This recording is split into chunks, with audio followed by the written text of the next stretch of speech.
The Amethyst Box by Anna Katharine Green. Chapter 1. The Flask Which Held But a Drop. It was the night before the wedding. Though Sinclair and not myself was the happy man, I had my own causes for excitement, and finding the heat of the billiard-room insupportable, I sought the veranda for a solitary smoke in sight of the ocean and a full moon. I was in a condition of rapturous, if unreasoning, delight. That afternoon a little hand had lingered in mine for just an instant longer than the circumstances of the moment strictly required. And small as the favour may seem to those who do not know Dorothy Camerden, to me, who realized fully her delicacy and pride, it was a sign that my long, if secret, devotion was about to be rewarded, and that at last I was free to cherish hopes whose alternative had once bid fair to wreck the happiness of my life. I was revelling in the felicity of these anticipations, and contrasting this hour of ardent hope with others of whose dissatisfaction and gloom I was yet mindful, when a sudden shadow fell across the broad band of light issuing from the library window, and Sinclair stepped out.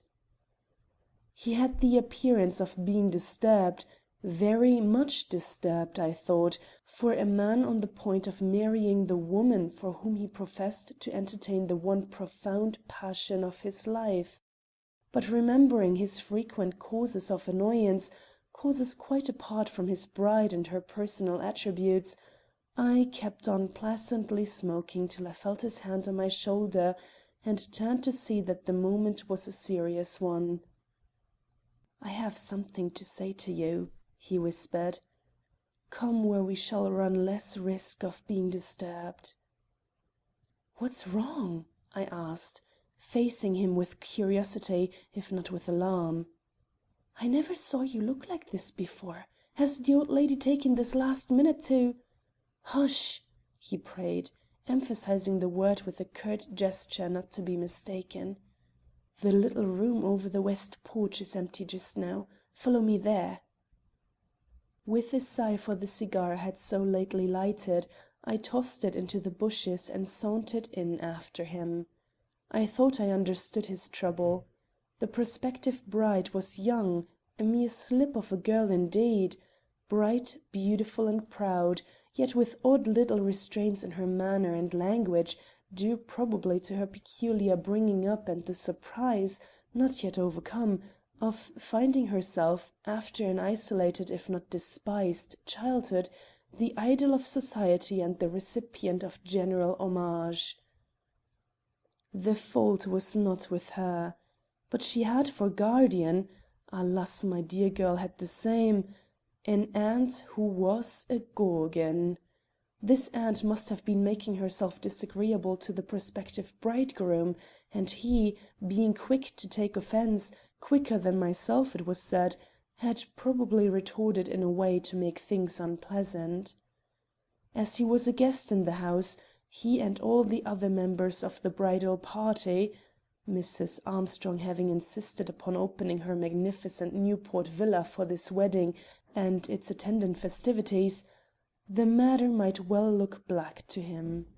Yet I did not feel disposed to take much interest in it, even though his case might be mine some day, with all its accompanying drawbacks. But once confronted with Sinclair in the well-lighted room above, I perceived that I had better drop all selfish regrets and give my full attention to what he had to say. For his eye, which had flashed with an unusual light at dinner, was clouded now, and his manner, when he strove to speak, betrayed a nervousness I had considered foreign to his nature ever since the day I had seen him rein in his horse so calmly on the extreme edge of a precipice where a fall would have meant certain death not only to himself but also to the two riders who unwittingly were pressing closely behind him. "Walter," he faltered, "something has happened, something dreadful, something unprecedented. You may think me a fool, God knows I would be glad to be proved so, but this thing has frightened me. I—" He paused and pulled himself together. I will tell you about it, then you can judge for yourself. I am in no condition to do so. I wonder if you will be when you hear—" "Don't beat about the bush. Speak up. What's the matter?" He gave me an odd look full of gloom, a look I felt the force of, though I could not interpret it; then coming closer, though there was no one within hearing, possibly no one any nearer than the drawing room below, he whispered in my ear: "I have lost a little vial of the deadliest drug ever compounded. A Venetian curiosity which I was foolish enough to take out and show the ladies, because the little box which holds it is such an exquisite example of jeweller's work. There's death inside its taste, almost in its smell, and it's out of my hands and—" "Well, I'll tell you how to fix that up," I put in, with my usual frank decision. "Order the music stopped, call everybody into the drawing room and explain the dangerous nature of this toy. After which, if anything happens, it will not be your fault, but that of the person who has so thoughtlessly appropriated it." His eyes, which had been resting eagerly on mine, shifted aside in visible embarrassment. "Impossible! It would only aggravate matters, or rather, would not relieve my fears at all. The person who took it knew its nature very well, and that person—" "Oh, then you know who took it?" I broke in increasing astonishment. "I thought from your manner that—" "No," he moodily corrected. "I do not know who took it. If I did, I should not be here. That is, I do not know the exact person, only—" Here he again eyed me with his former singular intentness, and observing that I was nettled, made a fresh beginning. "When I came here I brought with me a case of rarities chosen from my various collections. In looking over them preparatory to making a present to Gilbertine, I came across the little box I have just mentioned. It is made of a single amethyst and contains, or so I was assured when I bought it, a tiny flask of old but very deadly poison. How it came to be included with the other precious and beautiful articles I had picked out for her cadeau, I cannot say, but there it was, and conceiving that the sight of it would please the ladies, I carried it down into the library and, in an evil hour, called 3 or 4 of those about me to inspect it. This was while you boys were in the billiard room, so the ladies could give their entire attention to the little box, which is certainly worth the most careful scrutiny. I was holding it out on the palm of my hand, where it burned with a purple light which made more than one feminine eye glitter, when somebody inquired to what use so small and yet so rich a receptacle could be put. The question was such a natural one I never thought of evading it; besides, I enjoy the fearsome delight which women take in the marvellous. Expecting no greater result than lifted eyebrows or flushed cheeks, I answered by pressing a little spring in the filigree work surrounding the gem. Instantly the tiniest of lids flew back, revealing a crystal flask of such minute proportions that the usual astonishment followed its disclosure. "You see," I cried, "it was made to hold that," and moving my hand to and fro under the gas jet, I caused to shine in their eyes the single drop of yellow liquid it still held. "Poison," I impressively announced. "This trinket may have adorned the bosom of a Borgia or flashed from the arm of some great Venetian lady as she flourished her fan between her embittered heart and the object of her wrath or jealousy." The first sentence had come naturally, but the last was spoken at random and almost unconsciously. For at the utterance of the word poison a quickly suppressed cry had escaped the lips of some one behind me, which, while faint enough to elude the attention of any ear less sensitive than my own, contained such an astonishing, if involuntary, note of self-betrayal that my mind grew numb with horror, and I stood staring at the fearful toy which had called up such a revelation of— What? That is what I am here to ask, first of myself, then of you. For the 2 women pressing behind me were— "Who?"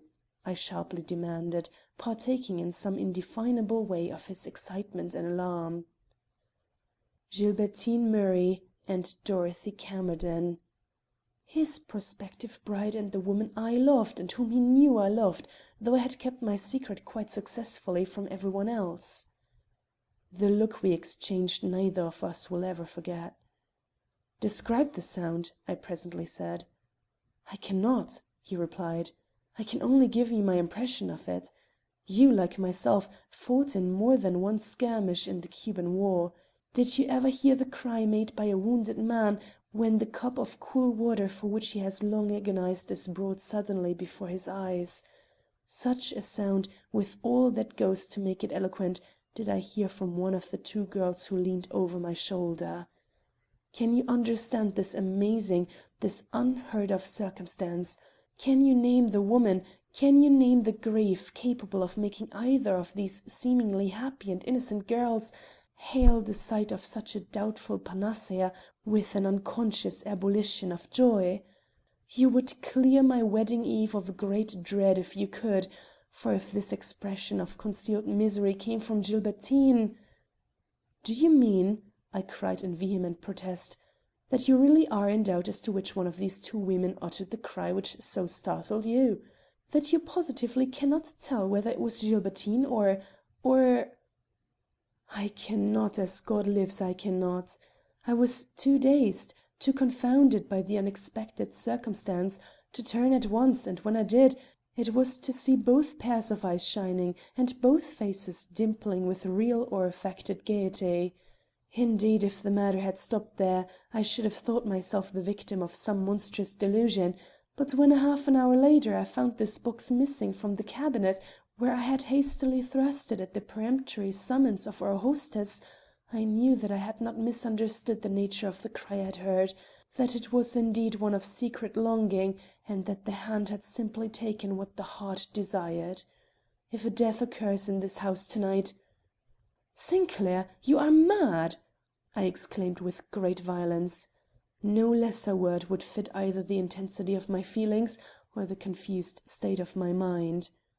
"Death here, where all are so happy! Remember your bride's ingenuous face. Remember the candid expression of Dorothy's eye, her smile, her noble ways. You exaggerate the situation. You neither understand aright the simple expression of surprise you heard, nor the feminine frolic which led these girls to carry off this romantic specimen of Italian deviltry." "You are losing time," was his simple comment. "Every minute we allow to pass in inaction only brings the danger nearer." "What? You imagine—" "I imagine nothing.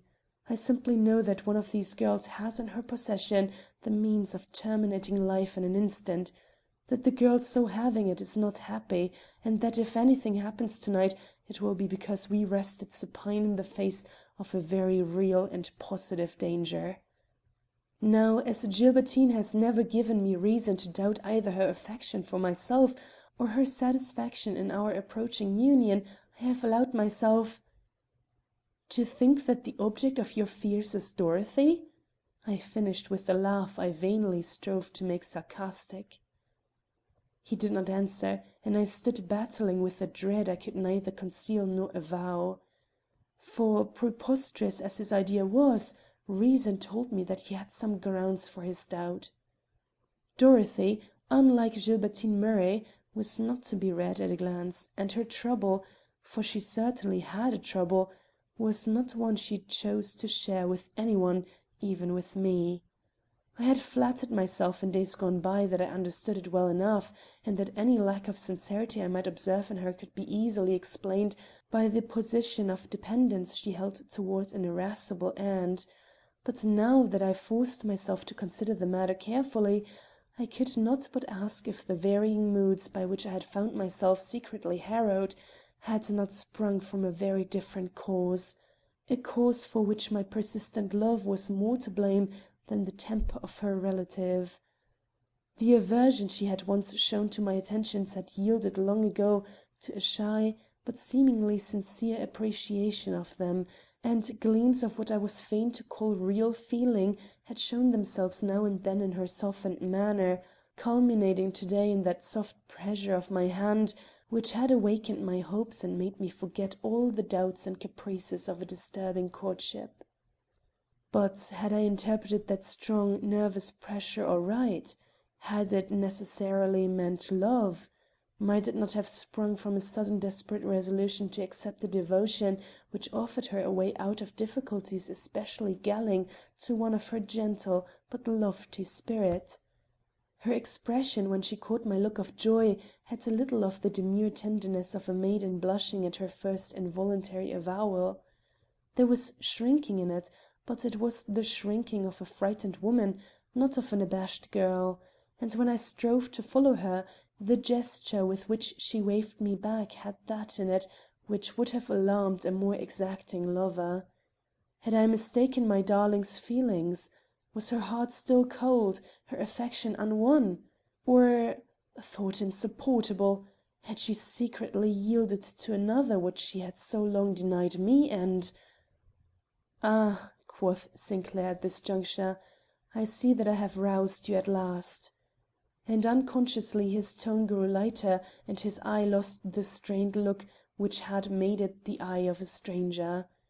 "You begin to see that a question of the most serious import is before us, and that this question must be answered before we separate for the night." "I do," said I. His relief was evident.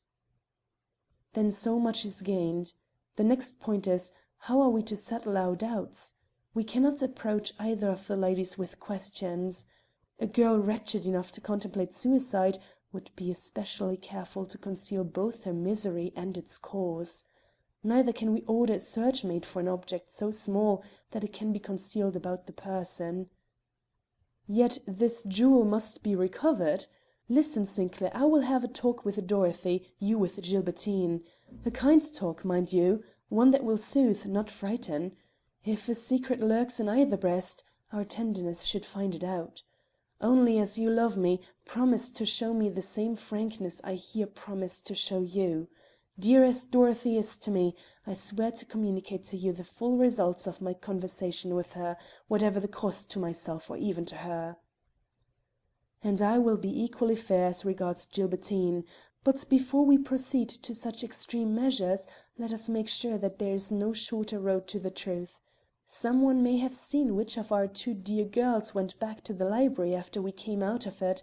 That would narrow down our inquiry and save one of them, at least, from unnecessary disturbance. It was a happy thought, and I told him so, but at the same time bade him to look in the glass and see how impossible it would be for him to venture below without creating an alarm which might precipitate the dread event we both feared. He replied by drawing me to his side before the mirror and pointing to my own face. It was pale as his own. Most disagreeably impressed by this self-betrayal, I coloured deeply under Sinclair's eye, and was but little, if any, relieved when I noticed that he coloured under mine. For his feelings were no enigma to me. Naturally, he was glad to discover that I shared his apprehensions, since it gave him leave to hope that the blow he so dreaded was not necessarily directed towards his own affections. Yet, being a generous fellow, he blushed to be detected in his egotism, while well, I own that at that moment I should have felt a very unmixed joy at being assured that the foundations of my own love were secure, and that the tiny flask Sinclair had missed had not been taken by the hand of the one to whom I looked for all my earthly happiness. And my wedding day was as yet a vague and distant hope, while his was set for the morrow. "We must carry downstairs very different faces from these," he remarked, "or we shall be stopped before we reach the library." I made an effort at composure, so did he, and both being determined men, we soon found ourselves in a condition to descend among our friends without attracting any closer attention than was naturally due him as prospective bridegroom, and myself as best man.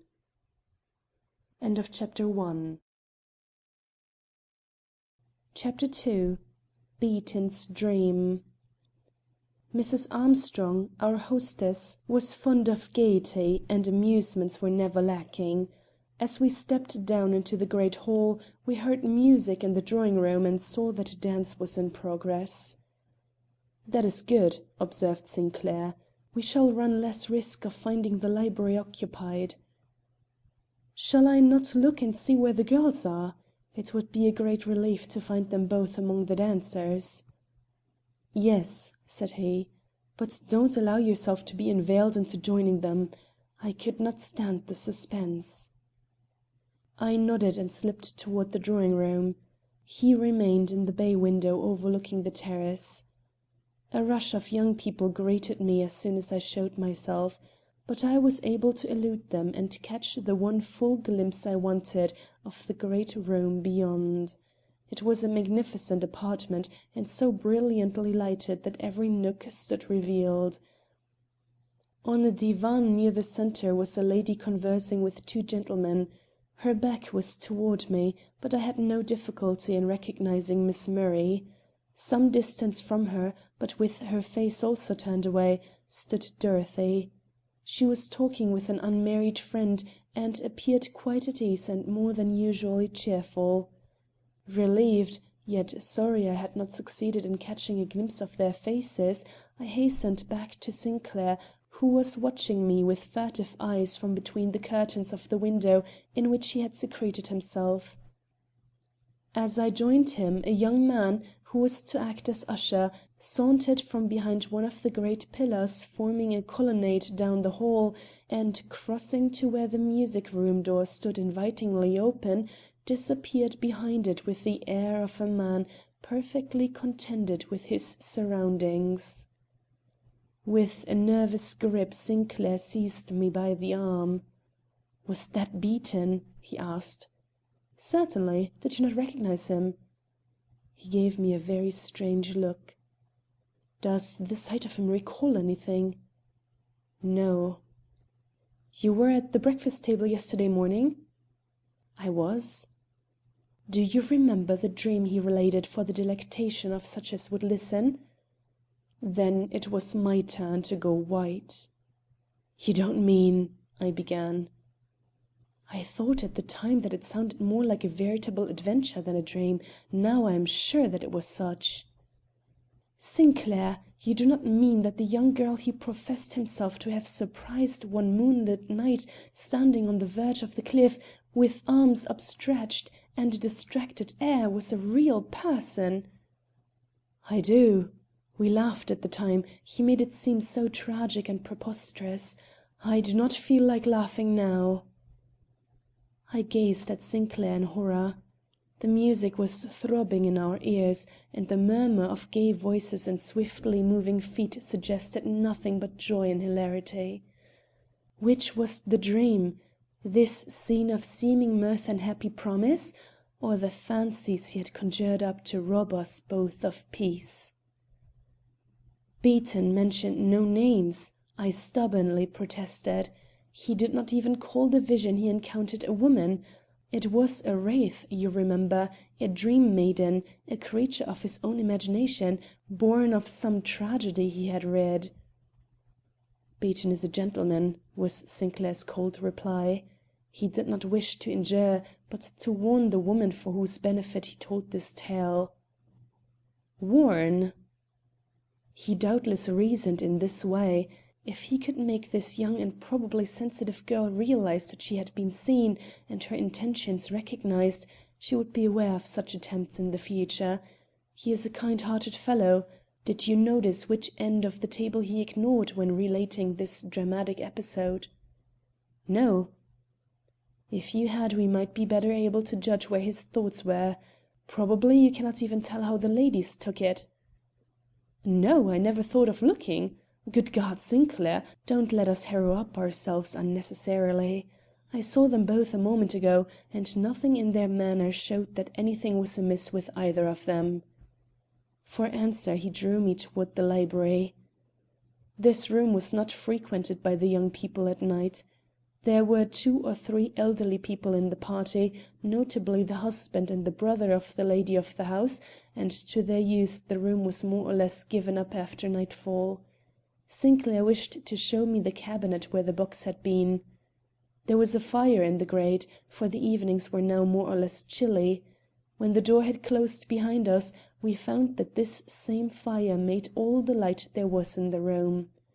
Both gas jets had been put out, and the rich yet homelike gloom glowed with ruddy hues, interspersed with great shadows.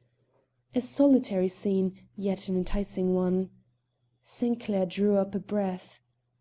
"Mr. Armstrong must have gone elsewhere to read the evening papers," he remarked. I replied by casting a scrutinizing look into the corners.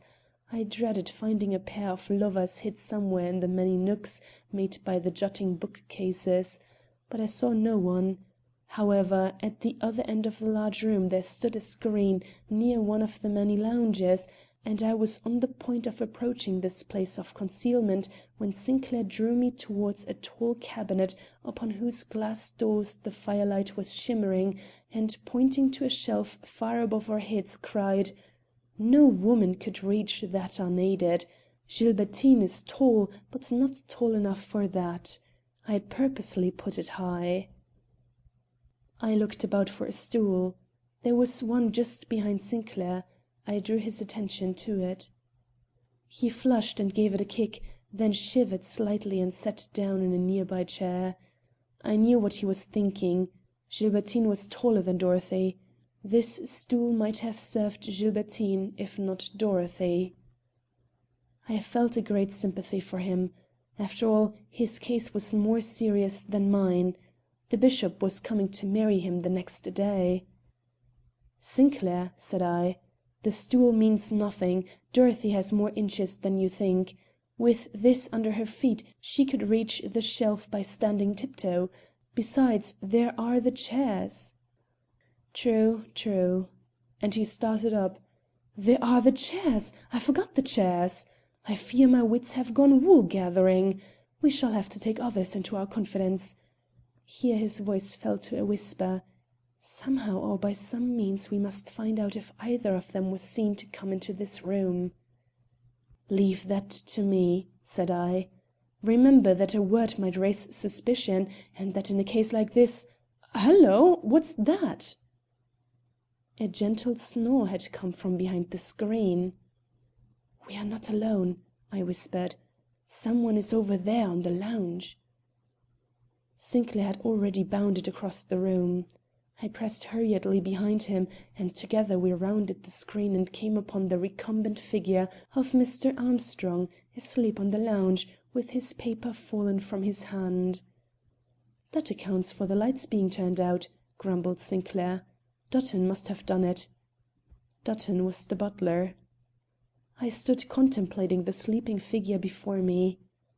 "He must have been lying here for some time," I muttered. Sinclair started.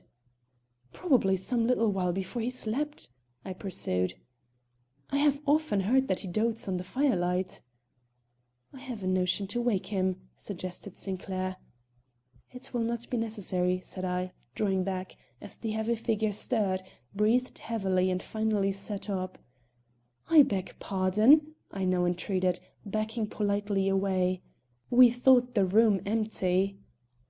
Mr. Armstrong, who, if slow to receive impressions, is far from lacking intelligence, eyed us with sleepy indifference for a moment, then rose ponderously to his feet and was, on the instant, the man of manner and unfailing courtesy we had ever found him.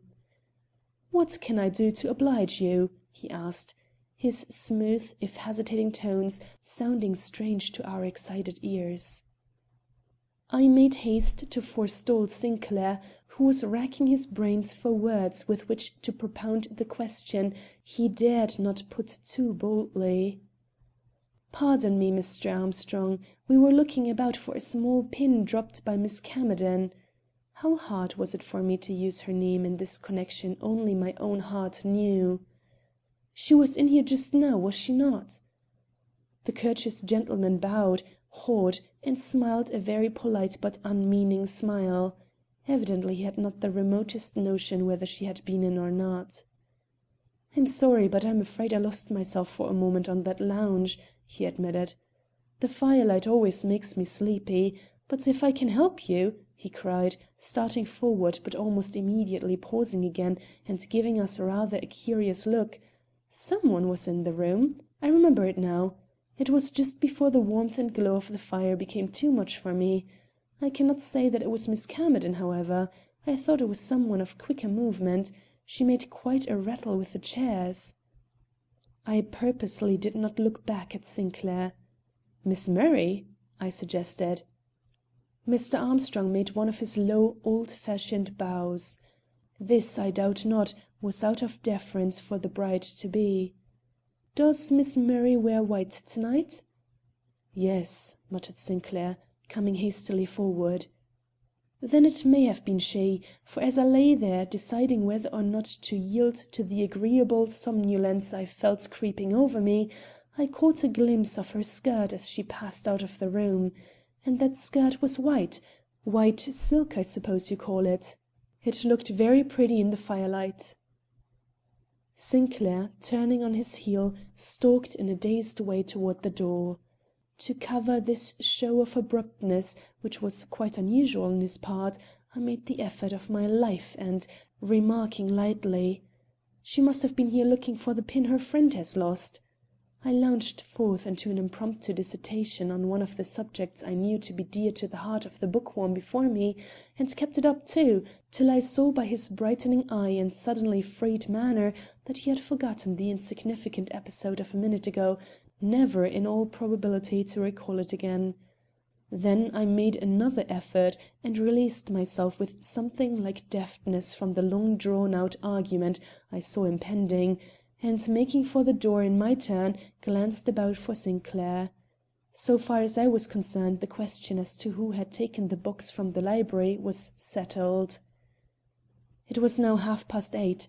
I made my way from room to room and from group to group, looking for Sinclair.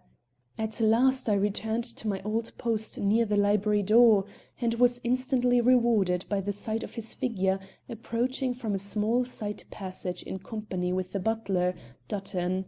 His face, as he stepped into the full light of the open hall, showed discomposure, but not the extreme distress I had anticipated.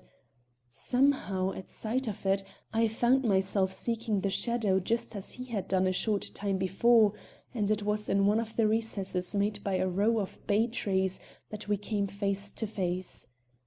He gave me one look, then his eyes dropped.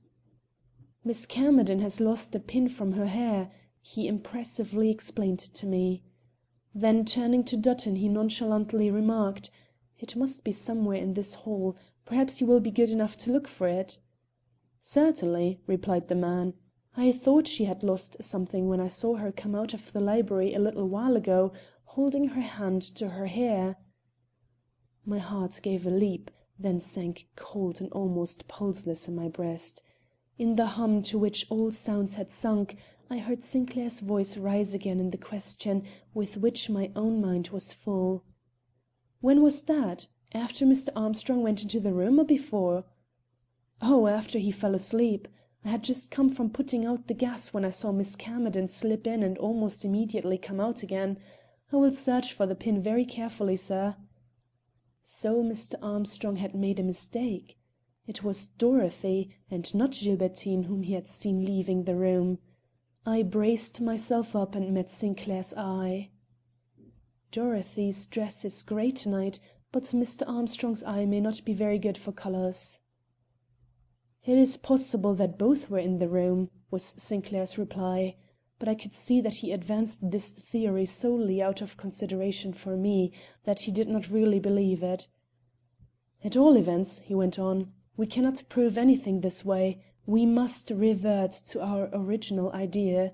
I wonder if Gilbertine will give me the chance to speak to her."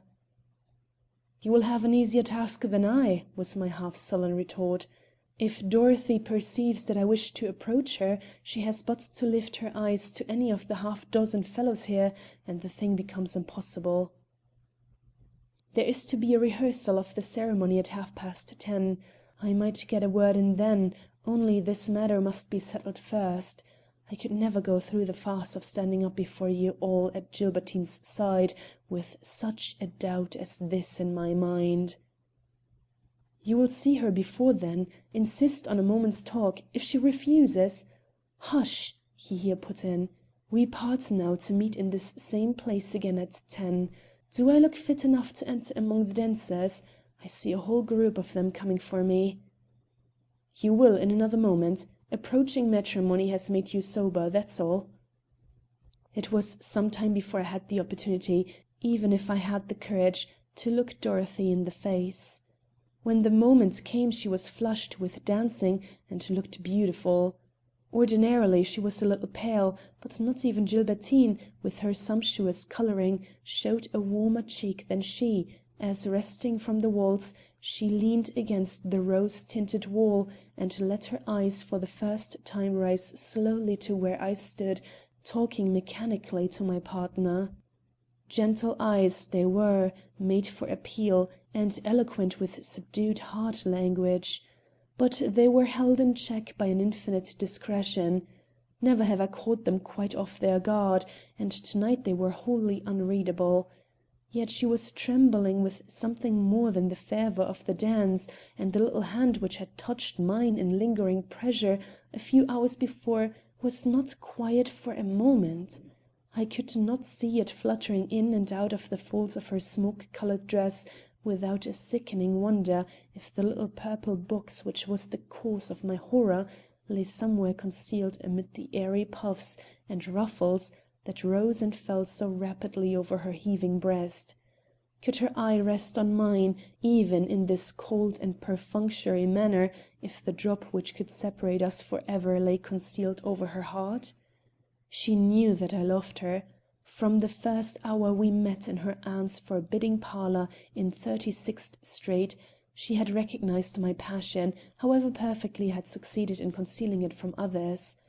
Inexperienced as she was in those days, she had noted as quickly as any society belle the effect produced upon me by her chill prettiness and her air of meek reserve under which one felt the heart break, and though she would never openly acknowledge my homage and frowned down every attempt on my part at lover-like speech or attention, I was as sure that she rated my feelings at their real value as that she was the dearest, yet most incomprehensible mortal my narrow world contained. When therefore I encountered her eyes at the end of the dance, I said to myself, "She may not love me, but she knows that I love her, and being a woman of sympathetic instincts, would never meet my eyes with so calm a look if she were meditating an act which must infallibly plunge me into misery." Yet I was not satisfied to go away without a word. So taking the bull by the horns, I excused myself from my partner and crossed to Dorothy's side. "Will you dance the next waltz with me?" I asked. Her eyes fell from mine directly as she drew back in a way that suggested flight. "I shall dance no more tonight," said she, her hand rising in its nervous fashion to her hair. I made no appeal. I just watched that hand, whereupon she flushed vividly and seemed more than ever anxious to escape. At which I spoke again. "Give me a chance, Dorothy. If you will not dance, come out on the veranda and look at the ocean. It is glorious tonight. I will not keep you long. The lights here trouble my eyes. Besides, I am most anxious to ask you—" "No, no!" she vehemently objected, very much as if frightened. "I cannot leave the drawing room. Do not ask me. Seek some other partner. Do tonight." "You wish it?" "Very much." She was panting, eager. I felt my heart sink and dreaded lest I should betray my feelings. "You do not honor me then with your regard," I retorted, bowing ceremoniously, as I became assured that we were attracting more attention than I considered desirable. She was silent. Her hand went again to her hair. I changed my tone. Quietly, but with an emphasis which moved her in spite of herself, I whispered, "If I leave you now, will you tell me tomorrow why you are so peremptory with me tonight?"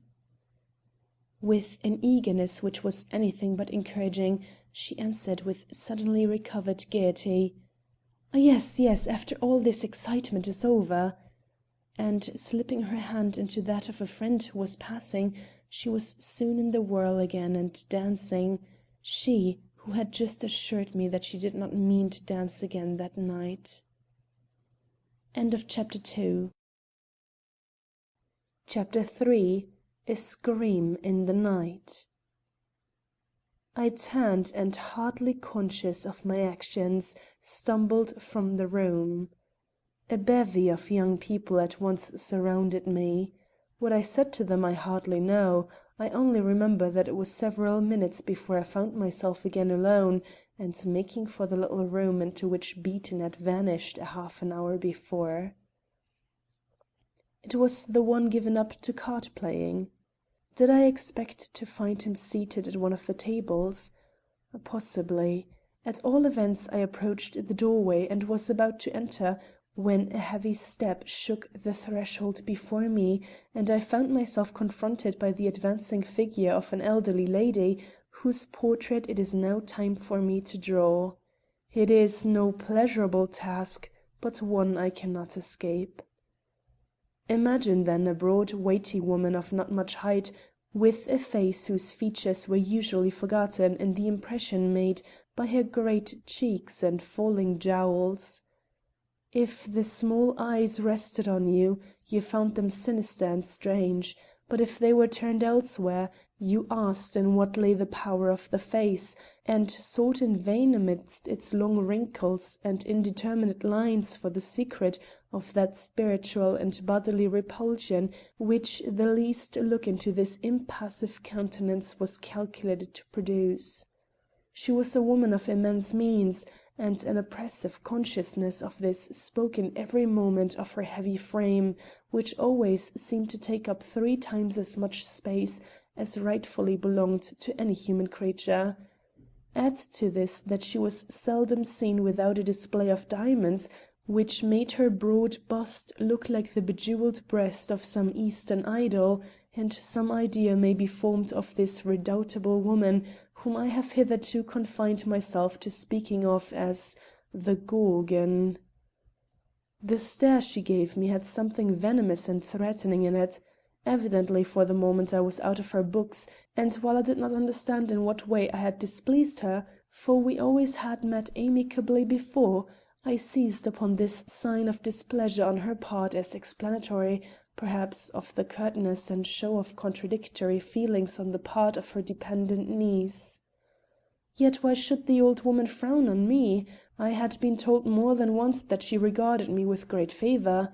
Had I unwittingly done something to displease her, or had the game of cards she had just left gone against her, ruffling her temper and making it imperative for her to choose some object on which to vent her spite?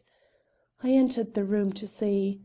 2 men and 1 woman stood in rather an embarrassed silence about a table on which lay some cards, which had every appearance of having been thrown down by an impatient hand. One of the men was Will Beaton, and it was he who now remarked: "She has just found out that the young people are enjoying themselves. I wonder upon which of her 2 unfortunate nieces she will expend her ill temper tonight." "Oh, there's no question about that," remarked the lady who stood near him. "Ever since she has had a reasonable prospect of working Gilbertine off her hands, she has devoted herself quite exclusively to her remaining burden. I hear," she impulsively continued, craning her neck to be sure that the object of her remarks was quite out of earshot, "that the South Hall was blue to-day with the talk she gave Dorothy Camerden. No one knows what about, for the girl evidently tries to please her. But some women have more than their own proper share of bile; they must expend it on some one." And she in turn threw down her cards, which up till now she had held in her hand. I gave Beaton a look and stepped out on the veranda. In a minute he followed me, and in the corner facing the ocean, where the vines cluster the thickest, we held our conversation. I began it with a directness born of my desperation.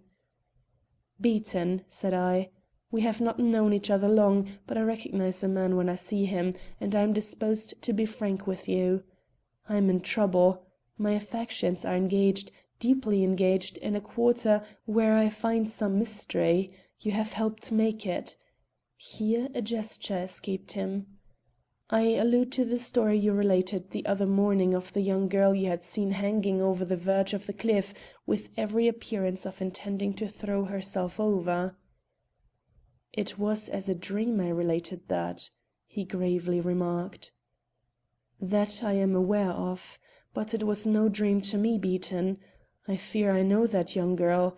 I also fear that I know what drove her into contemplating so rash an act. The conversation just held in the card room should enlighten you. Beaton, am I wrong?"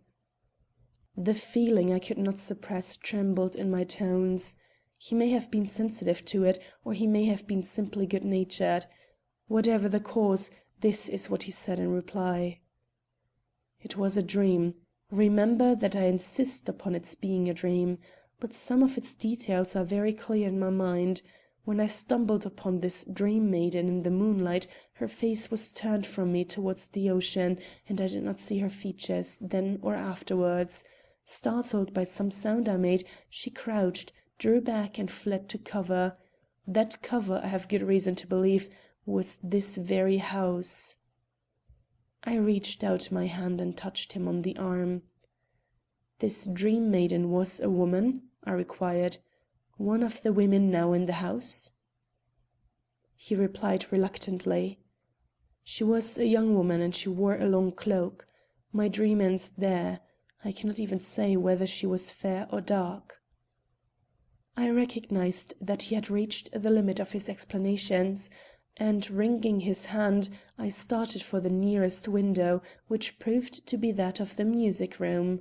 I was about to enter when I saw two women crossing to the opposite doorway, and paused with a full heart to note them, for one was Mrs. Lansing and the other Dorothy. The aunt had evidently come for the niece, and they were leaving the room together. Not amicably, however. Harsh words had passed, or I am no judge of the human countenance. Dorothy especially bore herself like one who finds difficulty in restraining herself from some unhappy outburst, and as she disappeared from my sight in the wake of her formidable companion, my attention was again called to her hands, which she held clenched at her sides.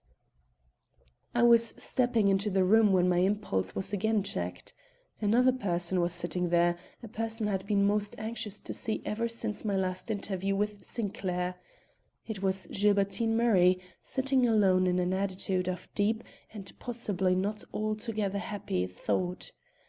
I paused to study the sweet face.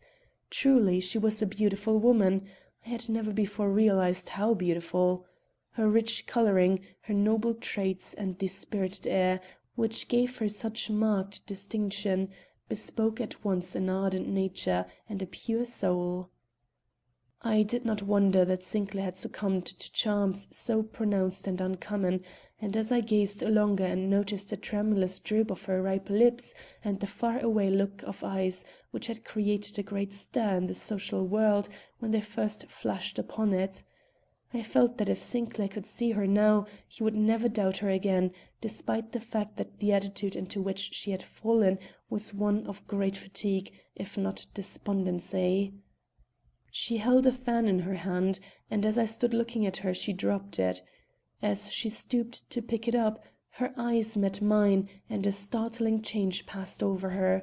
Springing up, she held out her hands in wordless appeal, then let them drop again as if conscious that I would not be likely to understand either herself or her mood. She was very beautiful. Entering the room, I approached her. Had Sinclair managed to have his little conversation with her?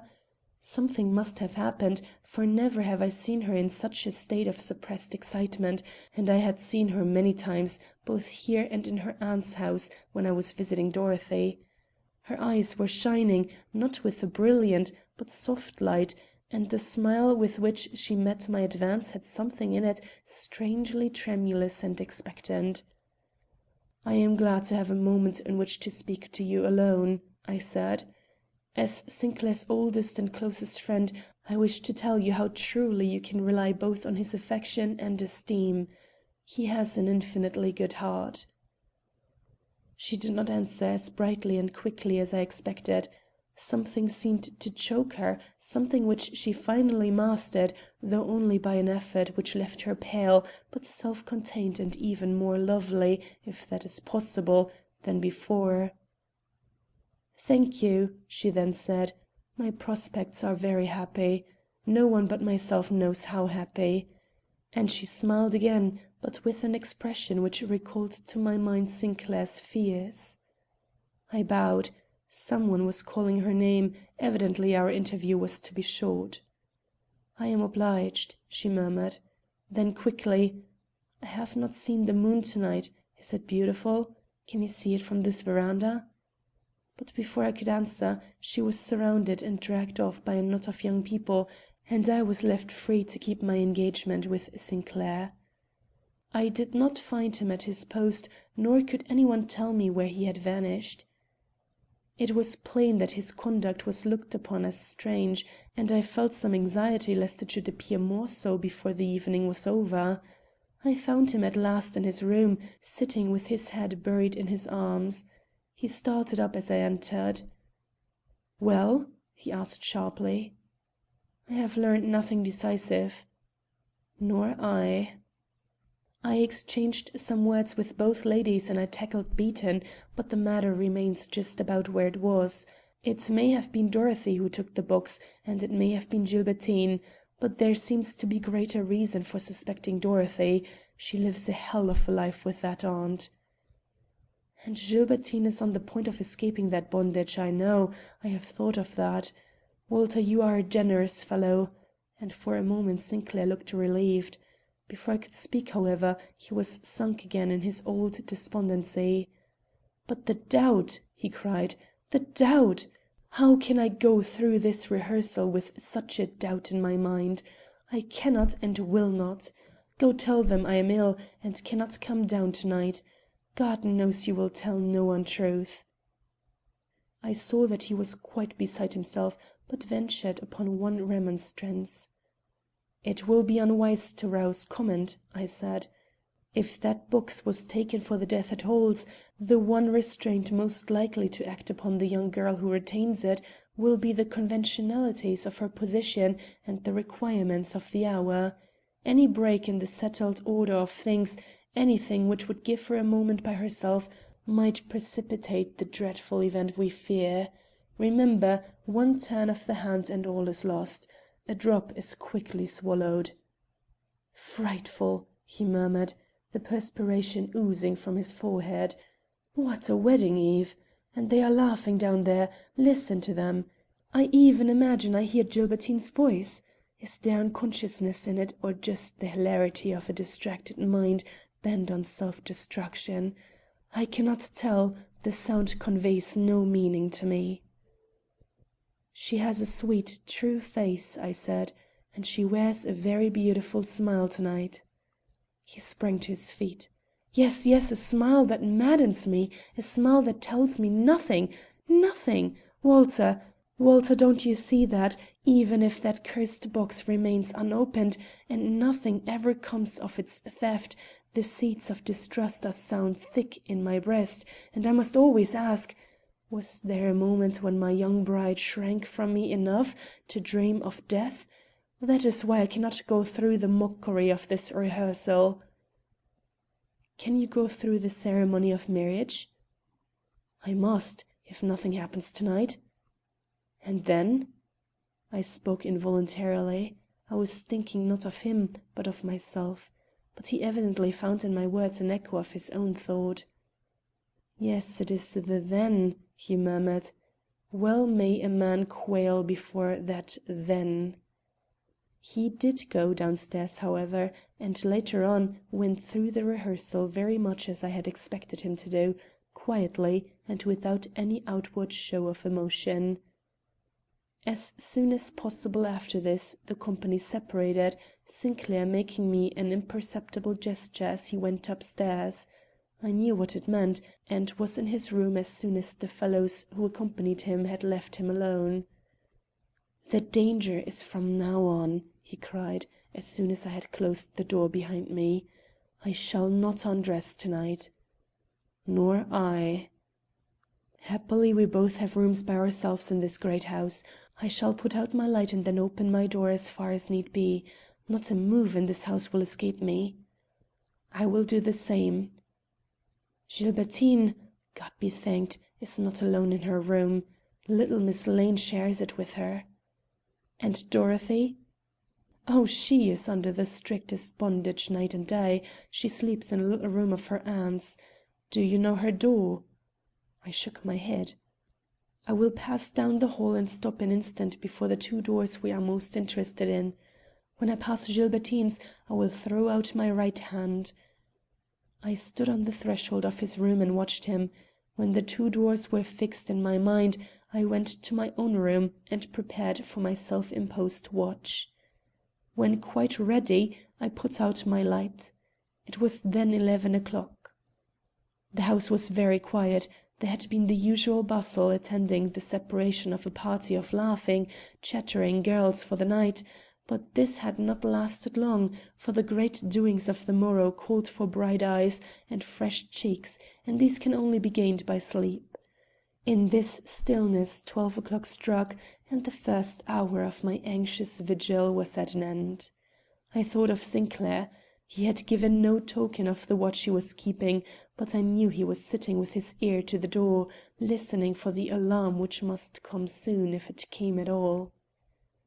But would it come at all? Were we not wasting strength and a great deal of emotion on a dread which had no foundation in fact?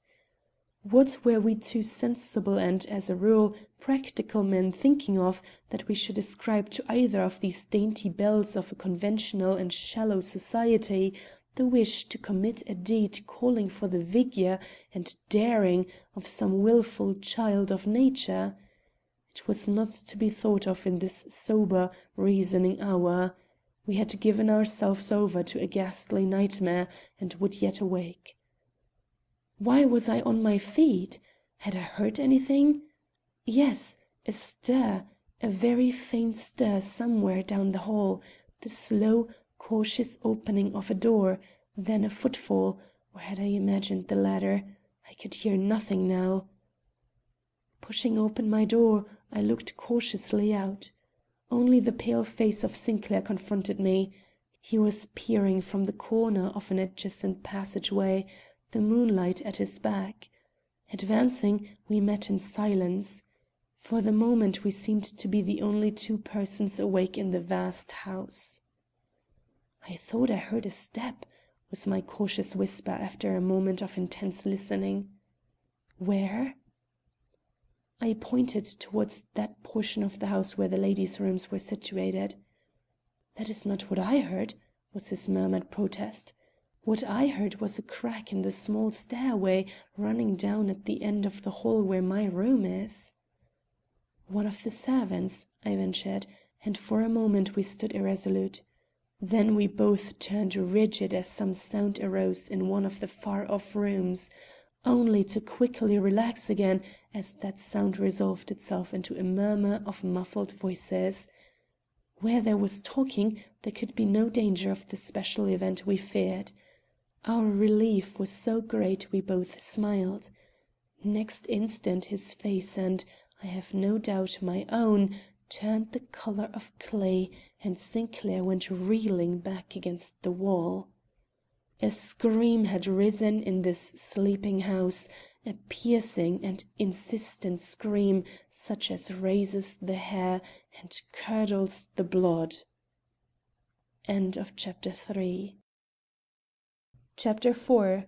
What Sinclair had to show me. This scream seemed to come from the room where we had just heard voices.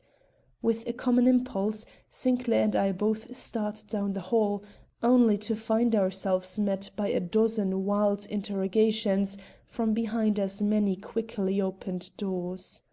Was it fire? Had burglars got in? What was the matter? Who had uttered that dreadful shriek?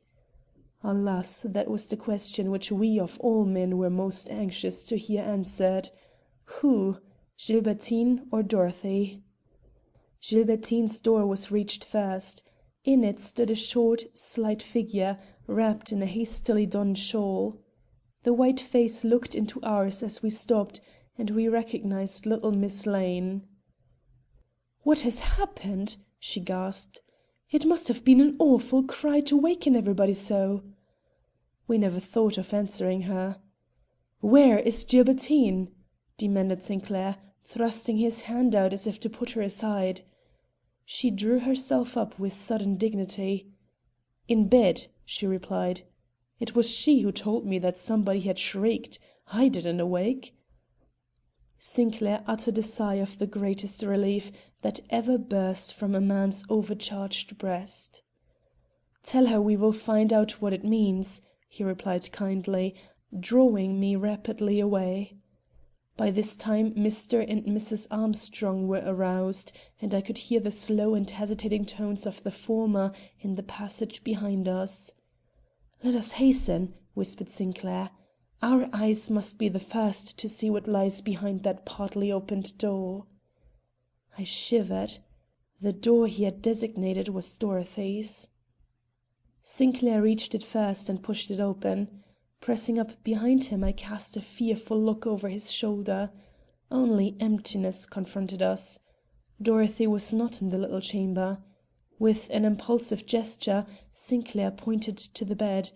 It had not been lain in. Then to the gas. It was still burning. The communicating room, in which Mrs. Lansing slept, was also lighted, but silent as the one in which we stood. This last struck us as the most incomprehensible fact of all. Mrs. Lansing was not the woman to sleep through a disturbance. Where was she, then? And why did we not hear her strident and aggressive tones rising in angry remonstrance at our intrusion? Had she followed her niece from the room?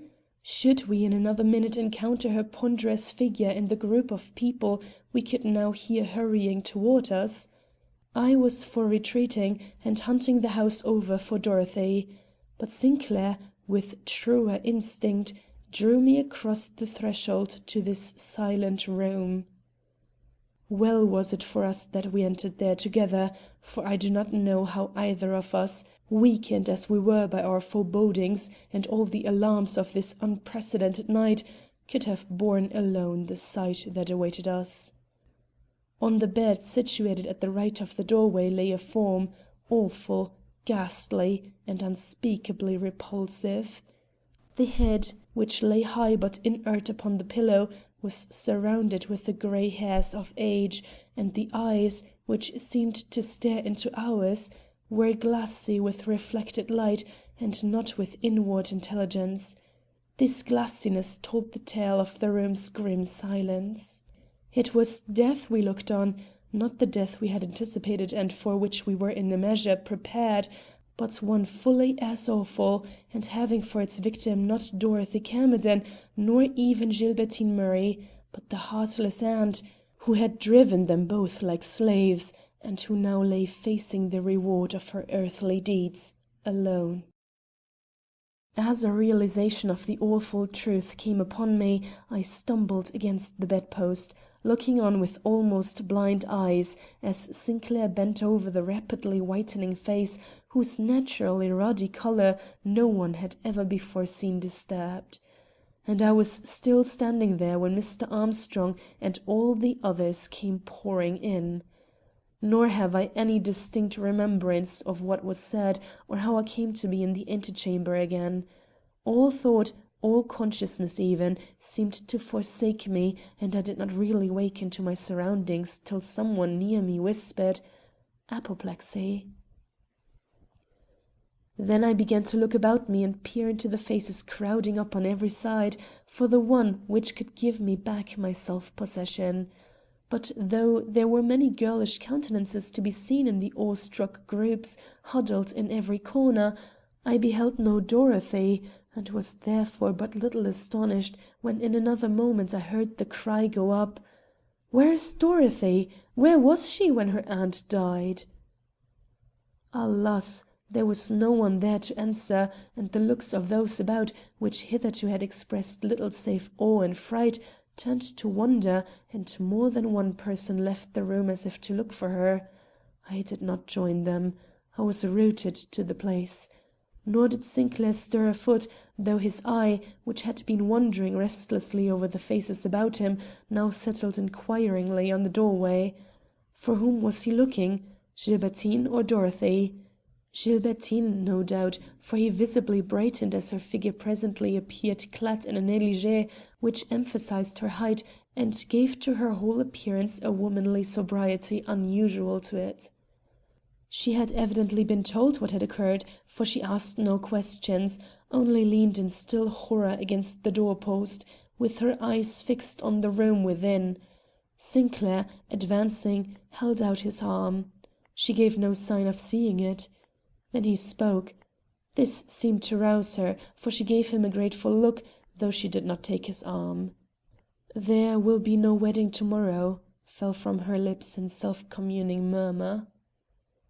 Only a few minutes had passed since they had started to find Dorothy, but it seemed an age to me. My body remained in the room, but my mind was searching the house for the girl I loved. Where was she hidden? Would she be found huddled but alive in some far-off chamber, or was another and more dreadful tragedy awaiting us? I wondered that even Gilbertine's presence could keep Sinclair from doing so. Didn't he know what, in all probability, this missing girl had with her? Didn't he know what I had suffered, was suffering? Ah, what now? She is coming. I can hear them speaking to her. Gilbertine moves from the door, and a young man and woman enter with Dorothy between them. But what a Dorothy! Years could have no greater change in her. She looked and moved like one who is done with life, yet fears the few remaining moments left her. Instinctively we fell back before her, instinctively we followed her with our eyes as, reeling a little at the door, she cast a look of inconceivable shrinking, first at her own bed, then at the group of older people watching her with serious looks from the room beyond. As she did so, I noticed that she was still clad in her evening dress of grey, and that there was no more colour on cheek or lip than in the neutral tints of her gown. Was it our consciousness of the relief which Mrs. Lansing's death, horrible as it was, must bring to this unhappy girl, and of the inappropriateness of any display of grief on her part, which caused the silence with which we saw her pass with forced step and dread anticipation into the room where that image of dead virulence awaited her? Impossible to tell. I could not read my own thoughts. How, then, the thoughts of others? But thoughts, if we had any, all fled when, after one slow turn of her head toward the bed, this trembling young girl gave a choking shriek and fell, face down, on the floor. Evidently she had not been prepared for the look which made her aunt's still face so horrible. How could she have been? Had it not imprinted itself upon my mind as the one revolting vision of my life? How, then, if this young and tender-hearted girl had been insensible to it? As her form struck the floor, Mr. Armstrong rushed forward. I had not the right. But it was not by his arms she was lifted. Sinclair was before him, and it was with a singularly determined look I could not understand, and which made us all fall back, that he raised her and carried her into her own bed, where he laid her gently down. Then, as if not content with this simple attention, he hovered over her for a moment, arranging the pillows and smoothing her dishevelled hair. When at last he left her, the women rushed forward. "Not too many of you," was his final adjuration, as, giving me a look, he slipped out into the hall. I followed him immediately. He had gained the moonlighted corridor near his own door, where he stood awaiting me with something in his hand. As I approached, he drew me to the window and showed me what it was. It was the amethyst box, open and empty, and beside it, shining with a yellow instead of a purple light, the little vial void of the one drop which used to sparkle within it. "I found the vial in the bed with the old woman," said he. "The box I saw glittering among Dorothy's locks before she fell. That was why I lifted her." Chapter 5. 3 o'clock in the morning. As he spoke, youth with its brilliant hopes, illusions, and beliefs passed from me, never to return in the same measure again. I stared at the glimmering amethyst. I stared at the empty vial, And as a full realization of all his words implied seized my benumbed faculties, I felt the icy chill of some grisly horror moving among the roots of my hair, lifting it on my forehead and filling my whole being with shrinking and dismay. Sinclair, with a quick movement, replaced the tiny flask in its old receptacle, and then thrusting the whole out of sight, seized my hand and wrung it. "I am your friend," he whispered. "Remember, under all circumstances and in every exigency, your friend." "What are you going to do with those?" I demanded when I regained control of my speech. "I do not know." "What are you going to do with Dorothy?" He drooped his head. I could see his fingers working in the moonlight.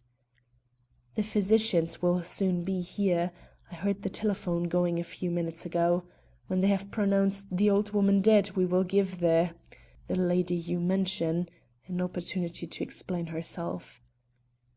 Explain herself. She. Simple expectation.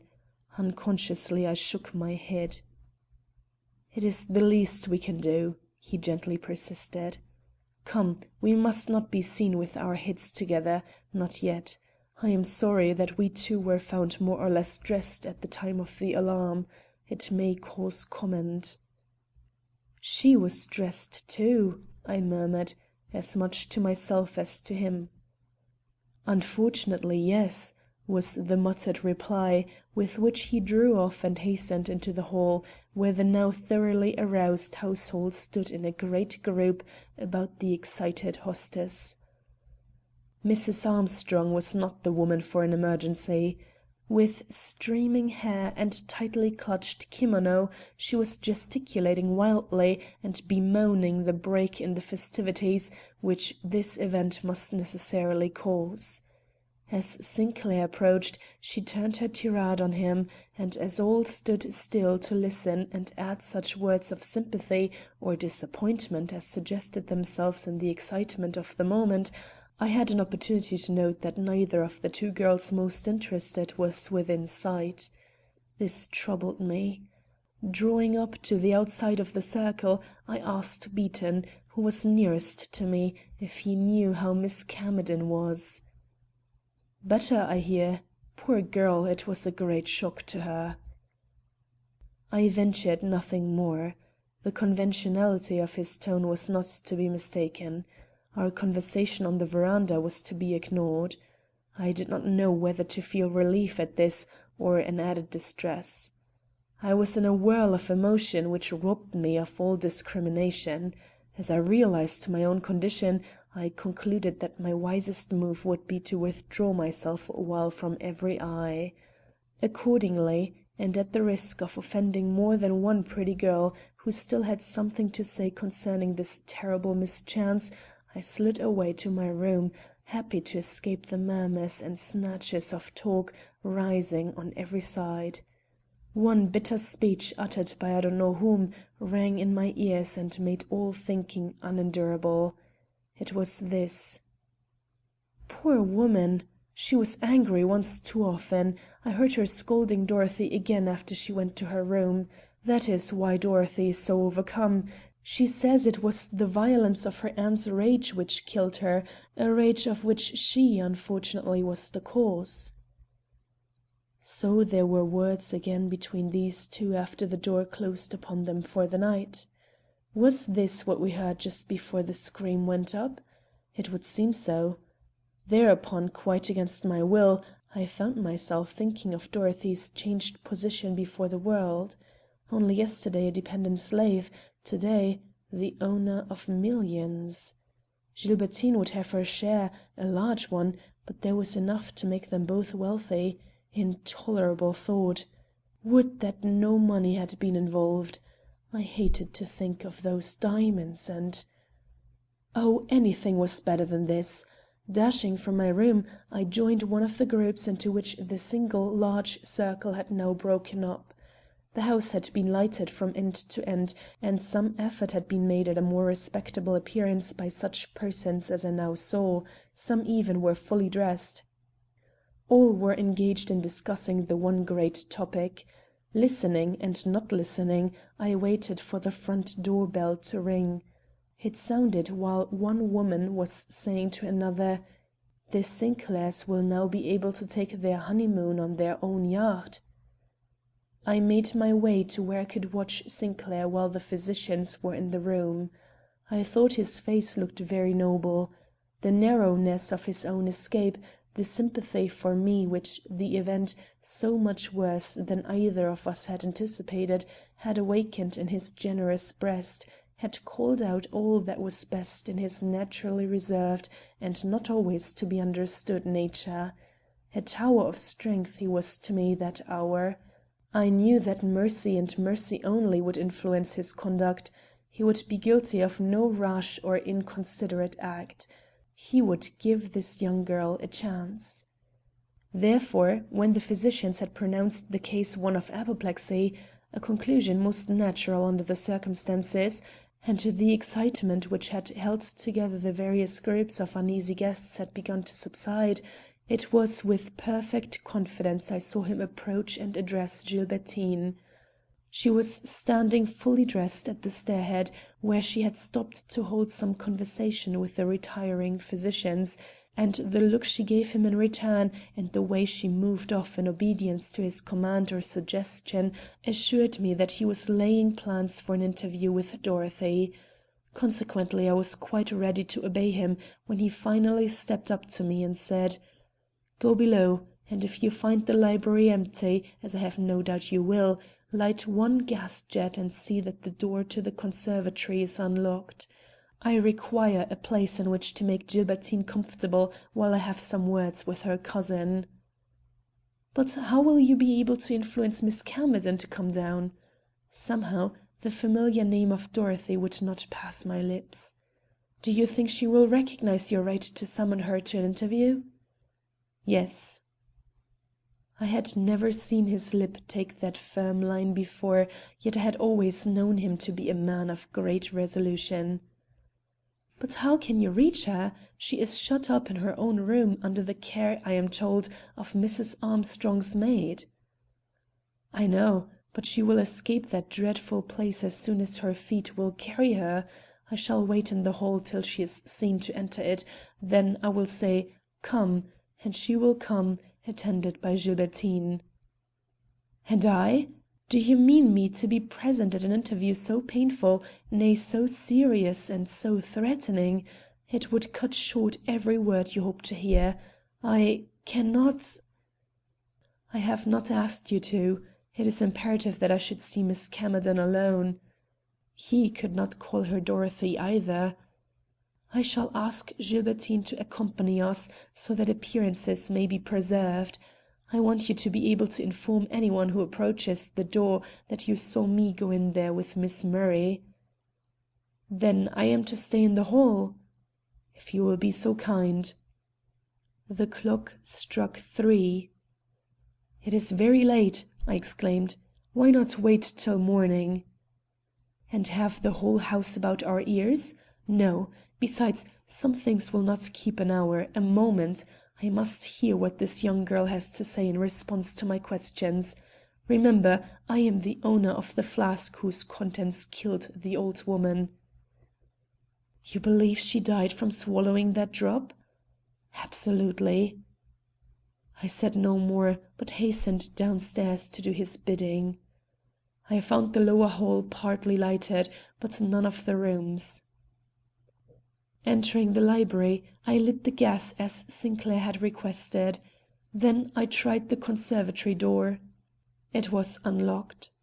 Casting a sharp glance around, I made sure that the lounges were all unoccupied and that I could safely leave Sinclair to hold this contemplated interview without fear of interruption. Then, dreading a premature arrival on his part, I slid quickly out and moved down the hall to where the light of the one burning jet failed to penetrate. "I will watch from here," thought I, and entered upon the quick pacing of the floor which my impatience and the overwrought condition of my nerves demanded. But before I had turned on my steps more than half a dozen times, the single but brilliant ray coming from some half-open door in the rear caught my eye, and I had the curiosity to step back and see if anyone was sharing my watch. In doing so, I came upon the little spiral staircase, which earlier in the evening Sinclair had heard creak under some unknown footstep. Had this footstep been Dorothy's, and if so, what had brought her into this remote portion of the house? Fear? Anguish? Remorse? A flying from herself or from it? I wished I knew just where she had been found by the two young persons who had brought her back into her aunt's room. No one had volunteered the information, and I had not seen the moment when I felt myself in a position to demand it. Proceeding further, I stood amazed at my own forgetfulness. The light which had attracted my attention came from the room devoted to the display of Miss Murray's wedding gifts. This I should have known instantly, having had a hand in their arrangement, but all my faculties were dulled that night, save such as responded to dread and horror. Before going back, I paused to look at the detective whose business it was to guard the room. He was sitting very quietly at his post, and if he saw me, he did not look up. Strange that I had forgotten this man when keeping my own vigil above. I doubted if Sinclair had remembered him either. Yet he must have been unconsciously sharing our watch from start to finish, must even have heard the cry as only a waking man could hear it. Should I ask him if this was so? No, perhaps I had not the courage to hear his answer. Shortly after my return into the main hall, I heard steps on the grand staircase. Looking up, I saw the two girls descending, followed by Sinclair. He had been successful, then, in inducing Dorothy to come down. What would be the result? Could I stand the suspense of the impending interview? As they stepped within the rays of the solitary gas jet already mentioned, I cast one quick look into Gilbertine's face, then a long one into Dorothy's. I could read neither. If it was horror and horror only which rendered both so pale and fixed of feature, then their emotion was similar in character and intensity. But if in either breast the one dominant sentiment was fear, horrible, blood-curdling fear, then was that fear confined to Dorothy, for while Gilbertine advanced bravely, Dorothy's steps lagged, and at the point where she should have turned into the library, she whirled sharply about and made as if she would fly back upstairs. But one stare from Gilbertine, one word from Sinclair, recalled her to herself, and she passed in and the door closed upon the three. I was left to prevent possible intrusion and to eat out my heart in intolerable suspense. End of Chapter 5. Chapter 6.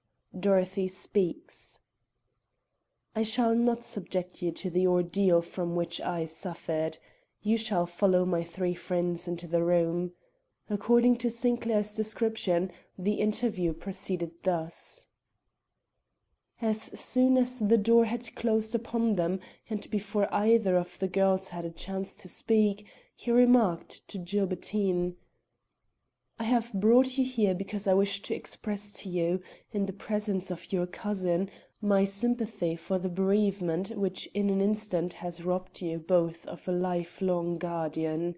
I also wish to say, in the light of this sad event, that I am ready, if propriety so exacts, to postpone the ceremony which I hoped would unite our lives to-day. Your wish shall be my wish, Gilbertine, though I would suggest that possibly you never more needed the sympathy and protection which only a husband can give than you do to-day." He told me afterward that he was so taken up with the effect of this suggestion on Gilbertine that he forgot to look at Dorothy, though the hint he strove to convey of impending trouble was meant as much for her as for his affianced bride. In another moment he regretted this. especially when he saw that Dorothy had changed her attitude and was now looking away from them both. "What do you say, Gilbertine?" he asked earnestly, as she sat flushing and paling before him. "Nothing. I have not thought. It is a question for others to decide, others who know what is right better than I. I appreciate your consideration," she suddenly burst out, "and should be glad to tell you at this moment what to expect, but give me a little time. Let me see you later, in the morning, Mr. Sinclair, after we are all somewhat rested, and when I can see you quite alone." Dorothy rose. "Shall I go?" she asked. Sinclair advanced and with quiet protest touched her on the shoulder. Quietly she sank back into her seat. "I want to say a half-dozen words to you, Miss Camerden. Gilbertine will pardon us, it is about matters which must be settled tonight. There are decisions to arrive at and arrangements to be made. Mrs. Armstrong has instructed me to question you in regard to these, as the one best acquainted with Mrs. Lansing's affairs and general tastes.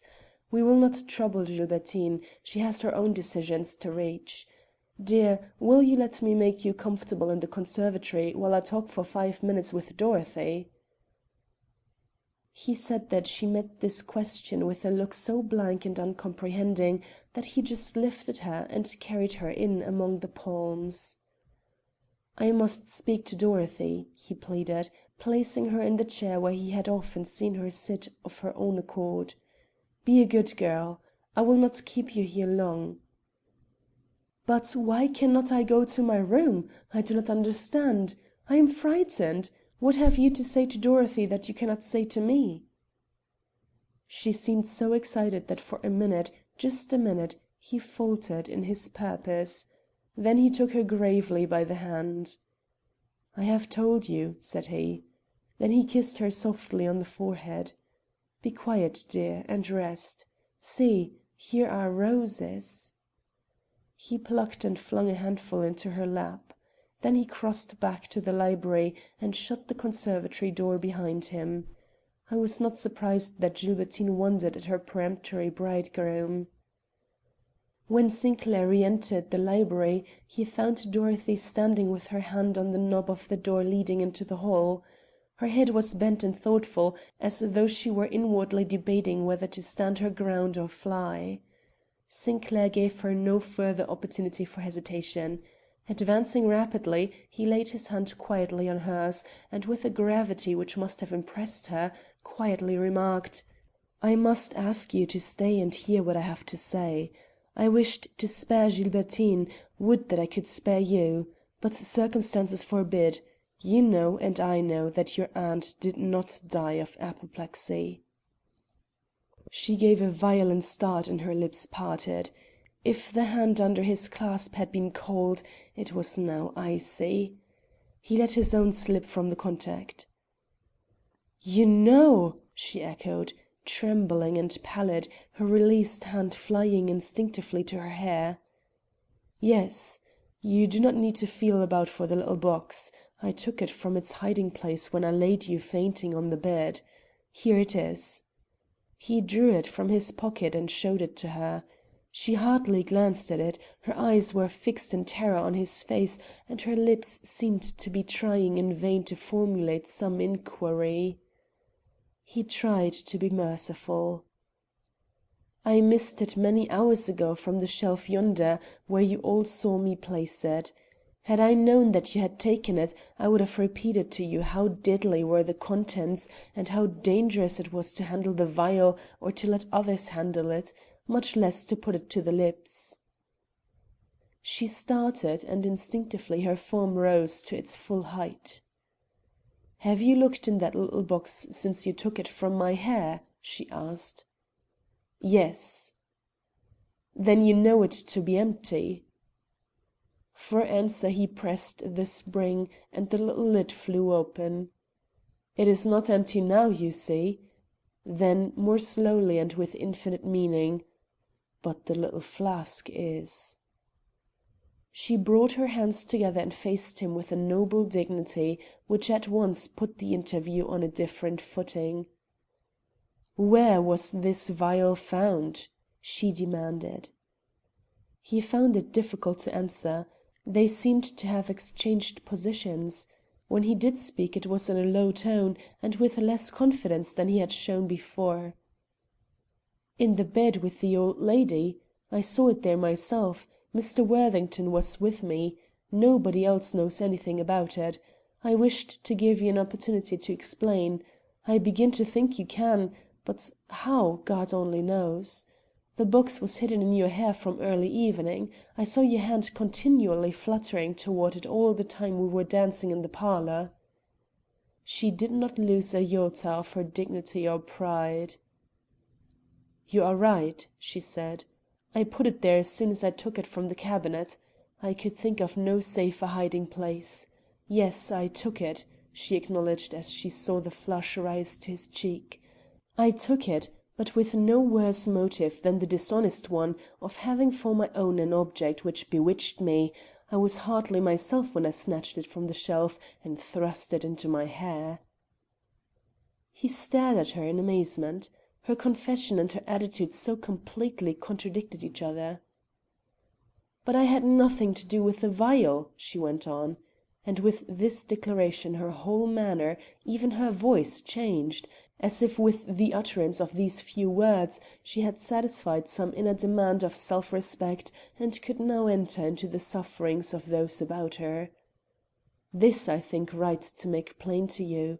I supposed the vial to be in the box when I took it, but when I got to my room and had an opportunity to examine the deadly trinket, I found it empty, just as you found it when you took it from my hair. Someone had taken the vial out before my hand had ever touched the box." Like a man who feels himself suddenly seized by the throat, yet who struggles for the life slowly but inexorably leaving him, Sinclair cast one heart-rending look toward the conservatory, then heavily demanded: "Why were you out of your room? Why did they have to look for you? And who was the person who uttered that scream?"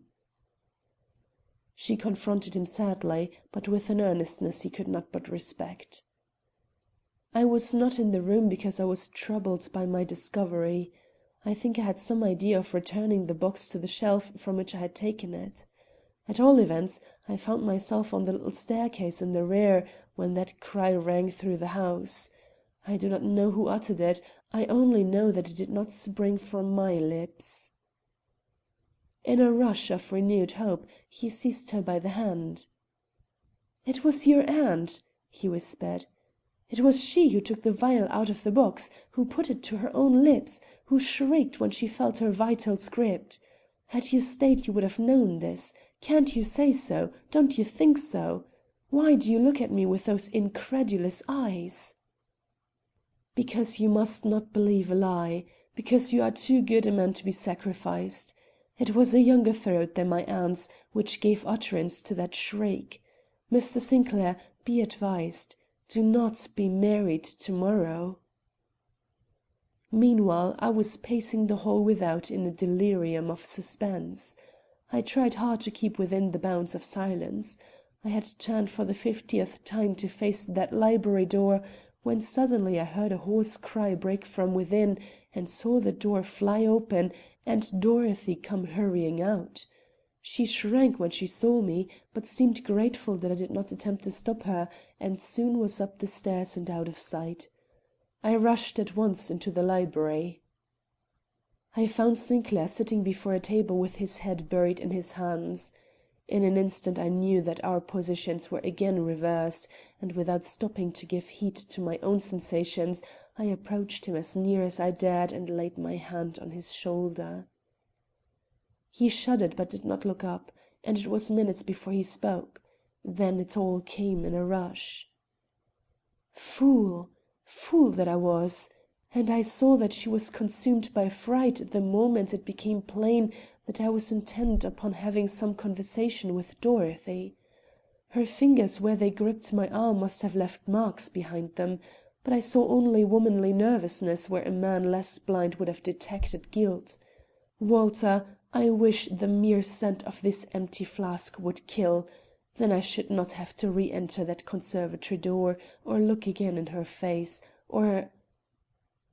He had taken out the cursed jewel and was fingering it in a nervous way which went to my heart of hearts. Gently removing it from his hand, I asked with all the calmness possible: "Why is all this mystery? Why have your suspicions returned to Gilbertine? I thought you had entirely dissociated her with this matter, and that you blamed Dorothy, and Dorothy only, for the amethyst's loss." Dorothy had the empty box, but the vial, the vial! That had been taken by a previous hand. Do you remember the white silk train which Mr. Armstrong saw slipping from this room? I cannot talk, Walter, my duty leads me there. He pointed toward the conservatory. I drew back and asked if I should take up my watch again outside the door. He shook his head. "It makes no difference, nothing makes any difference. But if you want to please me, stay here." I at once sank into a chair. He made a great effort and advanced to the conservatory door. I studiously looked another way; my heart was breaking with sympathy for him. But in another instant I was on my feet. I could hear him rushing about among the palms. Presently I heard his voice shout out the wild cry: "She's gone! I forgot there was another door communicating with the hall." I crossed the floor and entered where he stood gazing down at an empty seat and a trail of scattered roses. Never shall I forget his face. The dimness of the spot could not hide his deep, unspeakable emotions. To him this flight bore but one interpretation: guilt. I did not advocate Sinclair's pressing the matter further that night. I saw that he was exhausted and that any further movement would tax him beyond his strength. We therefore separated immediately after leaving the library, and I found my way to my own room alone. It may seem callous in me, but I fell asleep very soon after and did not wake till roused by a knock at my door.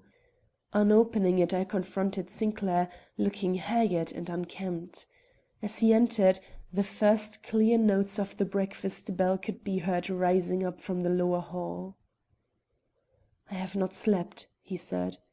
"I have been walking the hall all night, listening by spells at her door, and at other times giving what counsel I could to the Armstrongs. God forgive me, but I have said nothing to anyone of what has made this affair an awful tragedy to me. Do you think I did wrong? I waited to give Dorothy a chance. Why should I not show the same consideration to Gilbertine?" "You should." But our eyes did not meet, and neither voice expressed the least hope. "I shall not go to breakfast," he now declared. "I have written this line to Gilbertine. Will you see that she gets it?" For reply I held out my hand. He placed the note in it, and I was touched to see that it was unsealed. "Be sure, when you give it to her, that she will have an opportunity of reading it alone. I shall request the use of one of the little reception rooms this morning. Let her come there if she is so impelled. She will find a friend as well as a judge." I endeavored to express sympathy, urge patience, and suggest hope. But he had no ear for words, though he tried to listen, poor fellow. So I soon stopped and he presently left the room. I immediately made myself as presentable as a night of unprecedented emotion would allow, and went below to do him such service as opportunity offered and the exigencies of the case permitted. I found the lower hall alive with eager guests and a few outsiders. News of the sad event was slowly making its way through the avenue, and some of the Armstrongs' nearest neighbors had left their breakfast tables to express their interest and to hear the particulars. Among these stood the lady of the house, but Mr. Armstrong was nowhere within sight. For him the breakfast waited. Not wishing to be caught in any little swirl of conventional comment, I remained near the staircase, waiting for some one to descend who could give me news concerning Miss Murray. For I had small expectation of her braving the eyes of these strangers, and doubted if even Dorothy would be seen at the breakfast table. But little Miss Lane, if small, was gifted with a great appetite. She would be sure to appear prior to the last summons, and as we were good friends, she would listen to my questions and give me the answer I needed for the carrying out of Sinclair's wishes. But before her light footfall was heard descending, I was lured from my plans by an unexpected series of events. 3 men came down, one after the other, followed by Mr. Armstrong, looking even more grave and ponderous than usual. 2 of them were the physicians who had been called in the night, and whom I had myself seen depart somewhere near 3 o'clock. The third I did not know, but he looked like a doctor also. Why were they here again so early? Had anything new come to light? It was a question which seemed to strike others as well as myself. As Mr. Armstrong ushered them down the hall and out of the front door, many were the curious glances which followed them, and it was with difficulty that the courteous host on his return escaped the questions and detaining hands of some of his more inquisitive guests. A pleasant word, an amiable smile he had for all, but I was quite certain when I saw him disappear into the little room he retained for his own use that he had told them nothing which could in any way relieve their curiosity. This filled me with a vague alarm. Something must have occurred, something which Sinclair ought to know. I felt a great anxiety and was closely watching the door behind which Mr. Armstrong had vanished, when it suddenly opened and I perceived that he had been writing a telegram. As he gave it to one of the servants, he made a gesture to the man standing with extended hand by the Chinese gong, and the summons rang out for breakfast. Instantly the hum of voices ceased, and young and old turned toward the dining-room, but the host did not enter with them. Before the younger and more active of his guests could reach his side, he had slid into the room which I have before described as set apart for the display of Gilbertine's wedding presents. Instantly I lost all inclination for breakfast and lingered about in the hall until everyone had passed me, even little Miss Lane, who had come down unperceived while I was watching Mr. Armstrong's door. Not very well pleased with myself for having missed the one opportunity which might have been of service to me, I was asking myself whether I should follow her and make the best attempt I could at sociability if not eating, when Mr. Armstrong approached from the side hall and accosting me, inquired if Mr. Sinclair had come down yet. I assured him that I had not seen him and did not think he meant to come to breakfast, adding that he had been very much affected by the affairs of the night and had told me that he was going to shut himself up in his room and rest. "I'm sorry, but there is a question I must ask him immediately. It is about a little Italian trinket which I am told he displayed to the ladies yesterday afternoon." Chapter 7. Constraint. So, our dreadful secret was not confined to ourselves as we had supposed, but was shared or at least suspected by our host. Thankful that it was I rather than Sinclair who was called upon to meet and sustain this shock, I answered with what calmness I could: "Yes, Sinclair mentioned the matter to me. Indeed, if you have any curiosity on the subject, I think I can enlighten you as fully as he can." Mr. Armstrong glanced up the stairs, hesitated, then drew me into his private room. "I find myself in a very uncomfortable position," he began. "A strange and quite unaccountable change has shown itself in the appearance of Mrs. Lansing's body during the last few hours, a change which baffles the physicians and raises in their minds very unfortunate conjectures. What I want to know is whether Mr. Sinclair still has in his possession the box which is said to hold a vial of deadly poison, or whether it has passed into any other hands since he showed it to certain ladies in the library." We were standing directly in the light of an eastern window. Deception was impossible, even if I had felt like employing it. In Sinclair's interests, if not in my own, I resolved to be as true to our host as our positions demanded, yet at the same time to save Gilbertine as much as possible from premature if not final suspicion. I therefore replied, "That is a question I can answer as well as Sinclair." Happy was I to save him this cross-examination. While he was showing this toy, Mrs. Armstrong came into the room and proposed a stroll, which drew all of the ladies from the room and called for his attendance as well. With no thought of the danger involved, he placed the trinket on a high shelf in the cabinet and went out with the rest. When he came back for it, it was gone. The usually ruddy aspect of my host's face deepened, and he sat down in the great armchair which did duty before his writing table. "This is dreadful," was his comment, "entailing I don't know what unfortunate consequences upon this household and on the unhappy girl." "Girl?" I repeated. He turned upon me with great gravity. "Mr. Worthington, I am sorry to have to admit it, but something strange, something not easily explainable, took place in this house last night. It has only just come to light, otherwise the doctor's conclusions might have been different. You know there is a detective in the house. The presents are valuable and I thought best to have a man here to look after them." I nodded. I had no breath for speech. "That man tells me," continued Mr. Armstrong, "that just a few minutes previous to the time the whole household was aroused last night, he heard a step in the hall overhead, then the sound of a light foot descending the little staircase in the servants' hall. Being anxious to find out what this person wanted at an hour so late, he lowered the gas, closed his door and listened.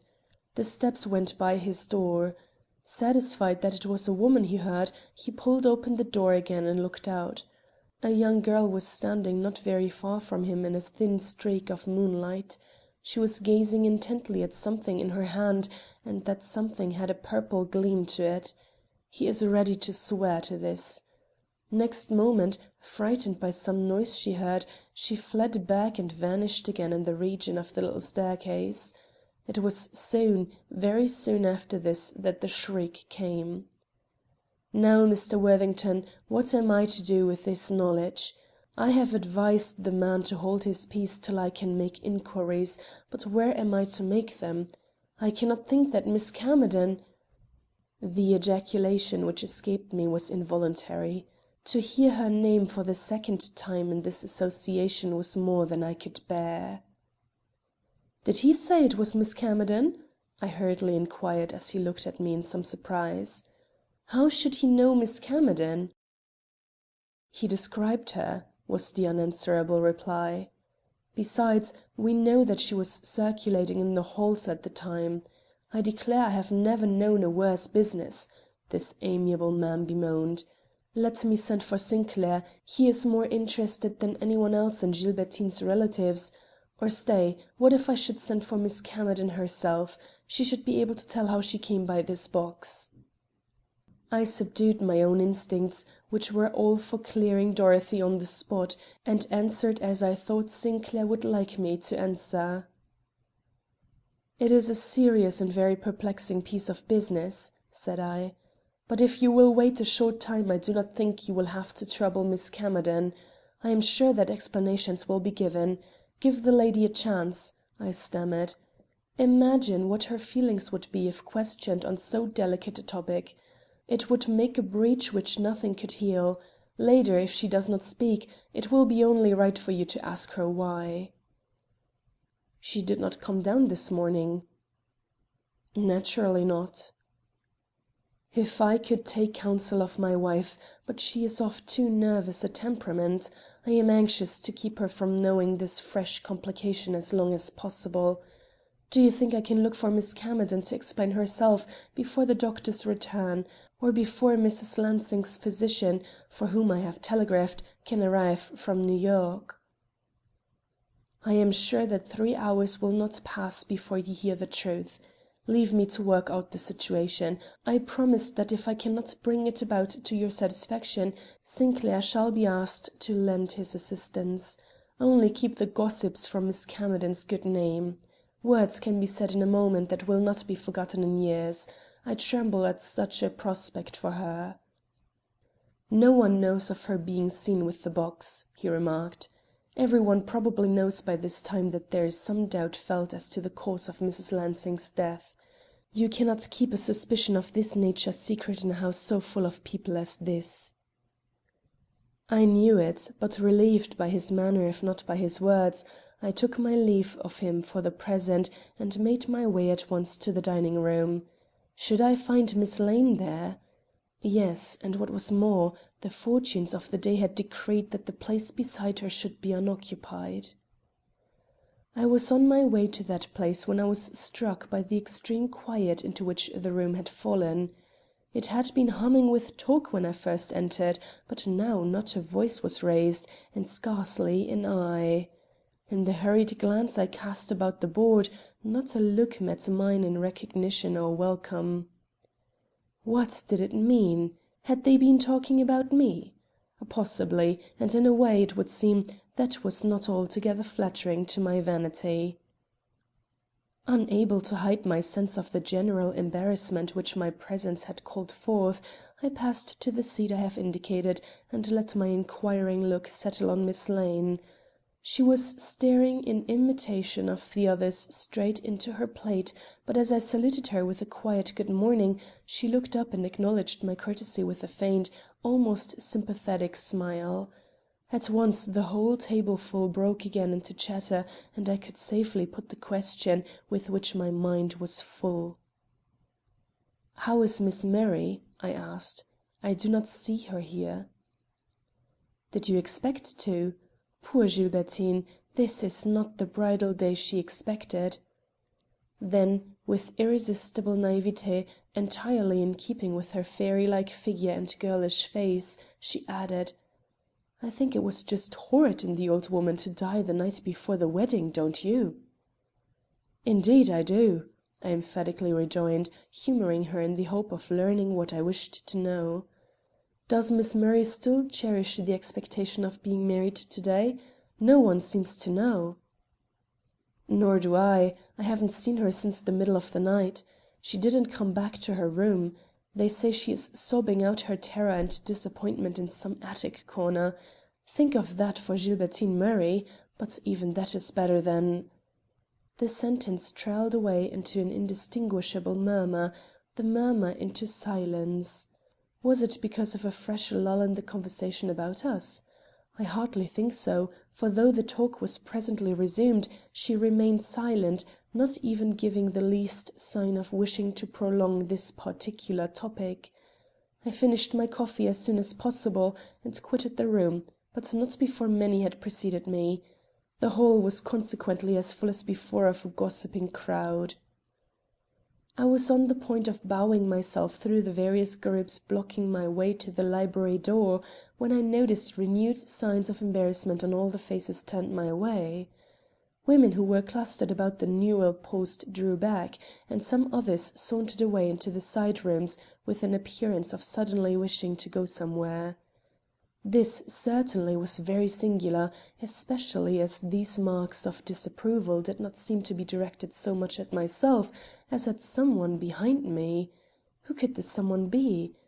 Turning quickly, I cast a glance up the staircase before which I stood and saw the figure of a young girl dressed in black, hesitating on the landing. This young girl was Dorothy Camerden, and it took but a moment's contemplation of the scene for me to feel assured that it was against her this feeling of universal constraint had been directed. Chapter 8. Gilbertine Speaks. Knowing my darling's innocence, I felt the insult shown her in my heart of hearts, and might in the heat of the moment have been betrayed into an unwise utterance of my indignation, if at that moment I had not encountered the eye of Mr. Armstrong fixed on me from the rear hall. In the mingled surprise and distress he displayed, I saw that it was not from any indiscretion of his that this feeling against her had started. He had not betrayed the trust I had placed in him, yet the murmur had gone about which virtually ostracized her, and instead of confronting the eager looks of friends, she found herself met by averted glances and coldly turned backs, and soon by an almost empty hall. She flushed as she realized the effect of her presence, and cast me an agonized look which, without her expectation perhaps, roused every instinct of chivalry within me. Advancing, I met her at the foot of the stairs, and with one quick word seemed to restore her to herself. "Be patient," I whispered. "To-morrow they will be all around you again, perhaps sooner. Go into the conservatory and wait." She gave me a grateful pressure of the hand while I bounded upstairs, determined that nothing should stop me from finding Gilbertine and giving her the letter with which Sinclair had entrusted me. But this was more easily planned than accomplished. When I had reached the third floor, an unaccustomed and strange spot for me to find myself in, I at first found no one who could tell me to which room Miss Murray had retired. Then, when I did come across a stray housemaid and she, with an extraordinary stare, had pointed out the door, I found it quite impossible to gain any response from within, though I could hear a quick step moving restlessly to and fro, and now and then catch the sound of a smothered sob or low cry. The wretched girl would not heed me, though I told her who I was and that I had a letter from Mr. Sinclair in my hand. Indeed, she presently became perfectly quiet, and let me knock again and again, till the situation became ridiculous, and I felt obliged to draw off. Not that I thought of yielding. No, I would stay there till her own fancy drove her to open the door, or till Mr. Armstrong should come up and force it. A woman upon whom so many interests depended could not be allowed to remain shut up the whole morning. Her position as a possible bride forbade it. Guilty or innocent, she must show herself before long. As if in answer to my expectation, a figure appeared at this very moment at the other end of the hall. It was Dutton, the butler, and in his hand he held a telegram. He seemed astonished to see me there, but passed me with a simple bow and stopped before the door I had so unavailingly assailed a few minutes before. "A telegram, miss," he shouted, as no answer was made to his knock. "Mr. Armstrong asked me to bring it to you. It is from the bishop and calls for an immediate reply." There was a stir within, but the door did not open. Meanwhile, I had sealed and thrust forth the letter I had held concealed in my breast pocket. "Give her this, too," I signified, and pointed to the crack under the door. He took the letter, laid the telegram on it, and pushed them both in. Then he stood up and eyed the unresponsive panels with the set look of a man who does not easily yield his purpose. "I will wait for the answer," he shouted through the keyhole, and falling back he took up his stand against the opposite wall. I could not keep him company there. Withdrawing into a big dormer window, I waited with beating heart to see if her door would open. Apparently not, yet as I still lingered I heard the lock turn, followed by the sound of a measured but hurried step. Dashing from my retreat, I reached the main hall in time to see Miss Murray disappear toward the staircase. This was well, and I was about to follow when, to my astonishment, I perceived Dutton standing in the doorway she had just left, staring down at the floor with a puzzled look. "She didn't pick up the letters," he cried in amazement. "She just walked over them. What shall I do now? It's the strangest thing I ever saw." "Take them to the little boudoir over the porch," I suggested. "Mr. Sinclair's there, and if she's not on her way to join him now she certainly will be soon." Without a word, Dutton caught up the letters and made for the stairs. Left to await the result, I found myself so worked upon that I wondered how much longer I should find myself able to endure these shifts of feeling and constantly recurring moments of extreme suspense. To escape the torture of my own thoughts, or possibly to get some idea of how Dorothy was sustaining an ordeal which was fast destroying my own self-possession, I prepared to go downstairs. What was my astonishment in passing the little boudoir on the second floor to find its door ajar and the place empty. Either the interview between Sinclair and Gilbertine had been very much curtailed, or it had not yet taken place. With a heavy heart, with forebodings I no longer sought to analyze, I made my way down, and reached the lower step of the great staircase just as a half-dozen girls, rushing from the different quarters of the hall, surrounded the heavy form of Mr. Armstrong coming from his own little room. Their questions made a small hubbub. With a good-natured gesture he put them all back and, raising his voice, said to the assembled crowd, "It has been decided by Miss Murray that, under the circumstances, it will be wiser for her to postpone the celebration of her marriage to some time and place less fraught with mournful suggestions. A telegram has just been sent to the bishop to that effect, and while we all suffer from this disappointment, I am sure there is no one here who will not see the propriety of her decision." As he finished, Gilbertine appeared behind him.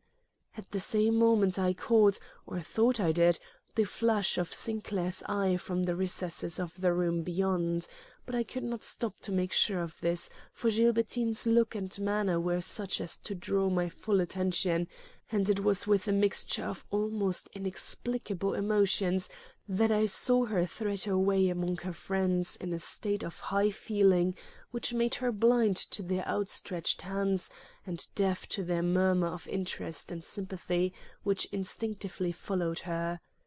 She was making for the stairs, and whatever her thoughts, whatever the state of her mind, she moved superbly, in her pale yet seemingly radiant abstraction.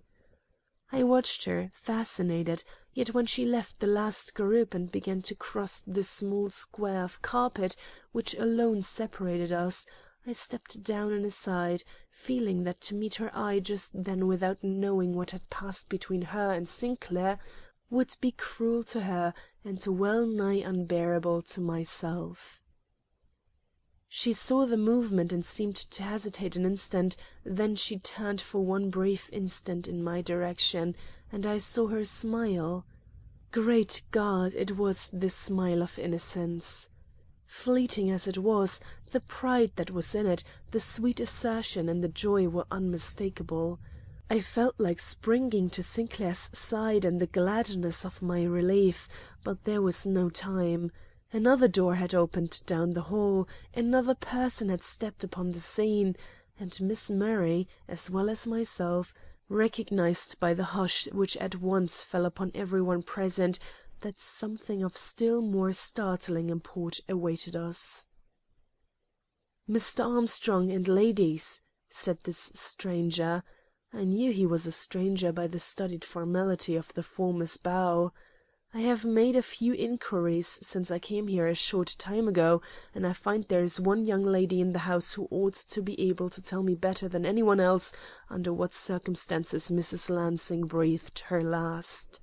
I allude to her niece, who slept in the adjoining room. Is that young lady here? Her name, if I remember rightly, is Camerden.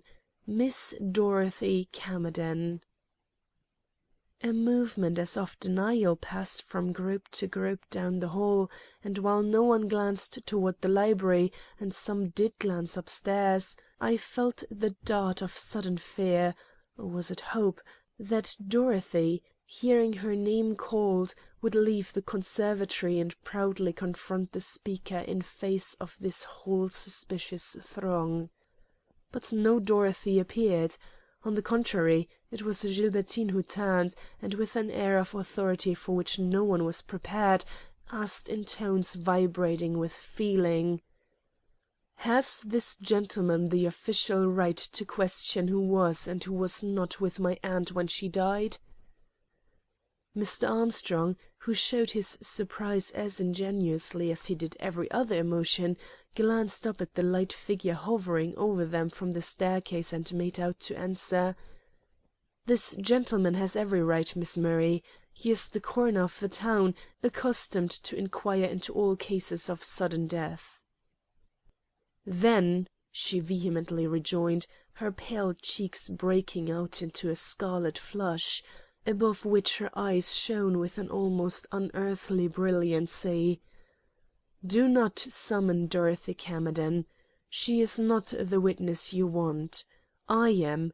I am the one who uttered that scream. I am the one who saw our aunt die. Dorothy cannot tell you what took place in her room and at her bedside, for Dorothy was not there. But I can."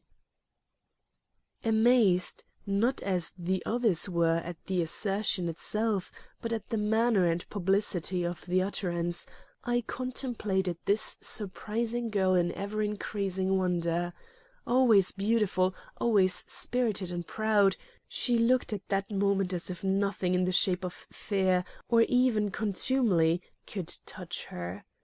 She faced the astonishment of her best friends with absolute fearlessness, and before the general murmur could break into words, added: "I feel it my duty to speak thus publicly, because by keeping silent so long I have allowed a false impression to go about. Stunned with terror, I found it impossible to speak during that first shock. Besides, I was in a measure to blame for the catastrophe itself, and lacked courage to own it. It was I who took the little crystal flask into my aunt's room. I had been fascinated by it from the first, fascinated enough to long to see it closer and to hold it in my hand. But I was ashamed of this fascination, ashamed, I mean, to have anyone know that I could be moved by such a childish impulse, so instead of taking the box itself, which might easily be missed, I simply abstracted the tiny vial. It strikes me now as a very strange thing for me to do, but then it seemed a natural enough impulse, and it was with a feeling of decided satisfaction I carried this coveted object about with me till I got to my room. Then, when the house was quiet and my roommate asleep, I took it out and looked at it, and feeling an irresistible desire to share my amusement with my cousin, I stole to her room by means of the connecting balcony, just as I had done many times before when our aunt was in bed and asleep. But unlike any previous occasion, I found the room empty. Dorothy was not there, but as the light was burning high I knew she would soon be back, and so ventured to step in. Instantly I heard my aunt's voice. She was awake and wanted something.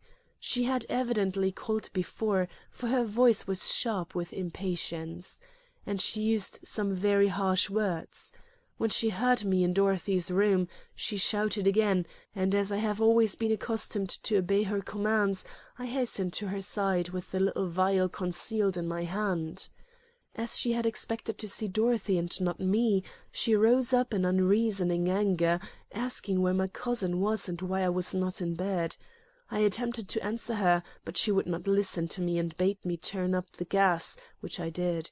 Then, with her eyes fixed on mine as though she knew I was trying to conceal something from her, she commanded me to rearrange her hair and make her more comfortable.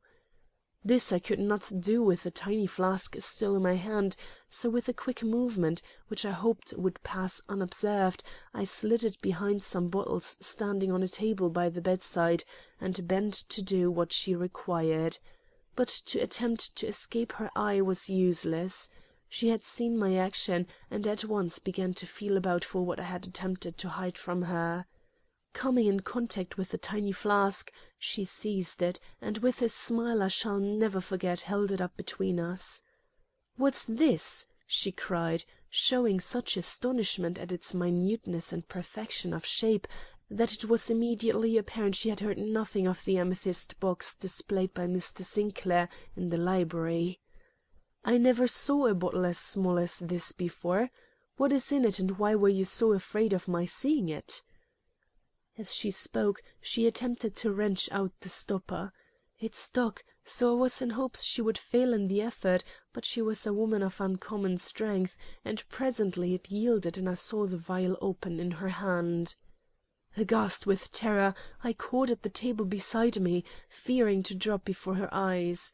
Instantly her look of curiosity changed to one of suspicion, and repeating, "What's in it? What's in it?" she raised the flask to her nostrils, and when she found she could make out nothing from the smell, lowered it to her lips, with the intention, I suppose, of determining its contents by tasting them. As I caught sight of this fatal action, and beheld the one drop, which Mr. Sinclair had said was enough to kill a man, slip from its hiding-place of centuries into her open throat, I felt as if the poison had entered my own veins. I could neither speak nor move. But when, an instant later, I met the look which spread suddenly over her face, a look of horror and hatred, accusing horror and unspeakable hatred, mingled with what I dimly felt must mean death, an agonized cry burst from my lips, after which, pain-stricken, I flew as if for life, back by the way I had come, to my own room. This was a great mistake. I should have remained with my aunt and boldly met the result of the tragedy which my folly had brought about. But terror knows no law, and having once yielded to the instinct of concealment, I knew no other course than to continue to maintain an apparent ignorance of what had just occurred. With chattering teeth and an awful numbness at my heart, I tore off my wrapper and slid into my bed. Miss Lane had not awakened, but every one else in the hall was full of people. This terrified me still more, and for the moment I felt I could never own the truth, and bring down upon myself all this wonder and curiosity. So I allowed a wrong impression of the event to go about, for which act of cowardice I now ask the pardon of every one here, as I have already asked that of Mr. Sinclair and of our kind friend, Mr. Armstrong. She paused and stood for a moment confronting us all with proud eyes and flaming cheeks, then amid a hubbub which did not seem to affect her in the least, she stepped down, and approaching the man who, she had been told, had a right to her full confidence, she said loud enough for all who wished to hear her, "I am ready to give you whatever further information you may require. Shall I step into the drawing-room with you?" He bowed, and as they disappeared from the great hall the hubbub of voices became tumultuous. Naturally I should have joined in the universal expressions of surprise and the gossip incident to such an unexpected revelation, but I found myself averse to any kind of talk. Till I could meet Sinclair's eye and discern in it the happy clearing up of all his doubts, I should not feel free to be my own ordinary and sociable self again. But Sinclair showed every evidence of wishing to keep in the background, and while this was natural enough, so far as people in general were concerned, I thought it odd and very unlike him to not give me an opportunity to express my congratulations at the turn affairs had taken and the frank attitude assumed by Gilbertine. I own I felt much disturbed by his neglect, and as the minutes passed and he failed to appear, I found my satisfaction in her explanations dwindle under the consciousness that they had failed, in some respects, to account for the situation, and before I knew it, I was the prey of fresh doubt which I did my best to smother, not only for the sake of Sinclair, but because I was still too much under the influence of Gilbertine's imposing personality to wish to believe aught but what her burning words conveyed. She must have spoken the truth, but was it the entire truth? I hated myself for asking the question, hated myself for being more critical with her than I had been with Dorothy, who certainly had not made her own part in this tragedy as clear as one who loved her could wish.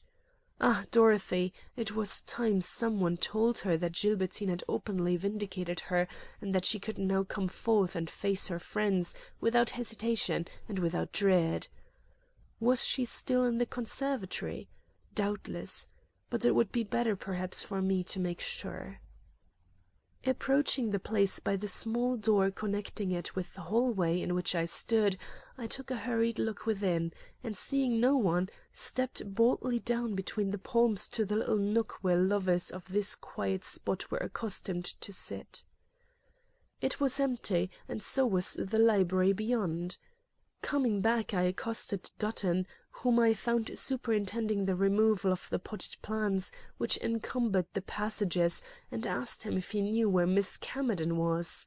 He answered without hesitation that she had stood in the rear hall a little while before, listening to Miss Murray, that she had then gone upstairs by the spiral staircase, leaving word with him that if anybody wanted her she would be found in the small boudoir over the porch. I thanked him and was on my way to join her when Mr. Armstrong called me.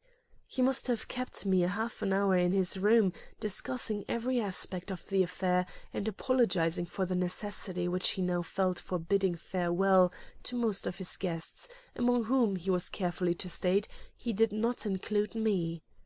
Then, when I thought this topic exhausted, he began to talk about his wife, and what this dreadful occurrence was to her, and how he despaired of ever reconciling her to the fact that it had been considered necessary to call in a coroner.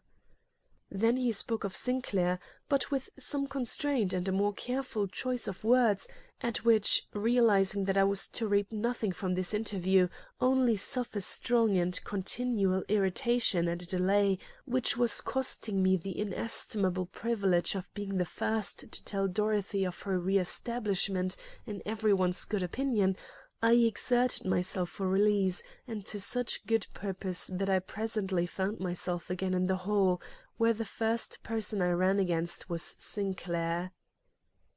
He started, and so did I, at this unexpected encounter.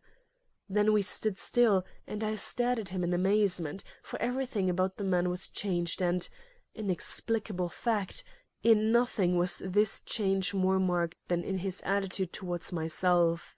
Yet he tried to be friendly and meet me on the old footing, and observed as soon as we found ourselves beyond the hearing of others, "You heard what Gilbertine said. There is no reason for doubting her words. I do not doubt them, and you will show yourself my friend by not doubting them either." Then, with some impetuosity and a gleam in his eye quite foreign to its natural impression, he pursued, with a pitiful effort to speak dispassionately, "Our wedding is postponed indefinitely. There are reasons why this seemed best to Miss Murray. To you I will say that postponed nuptials seldom culminate in marriage. In fact, I have just released Miss Murray from all obligations to myself." The stare of utter astonishment I gave him called up a flush, the first and only I have ever seen on his face. What was I to say, what could I say in response to such a declaration, following so immediately upon his warm assertion of her innocence? Nothing. With that indefinable chill between us, which had come I knew not how, I felt tongue-tied.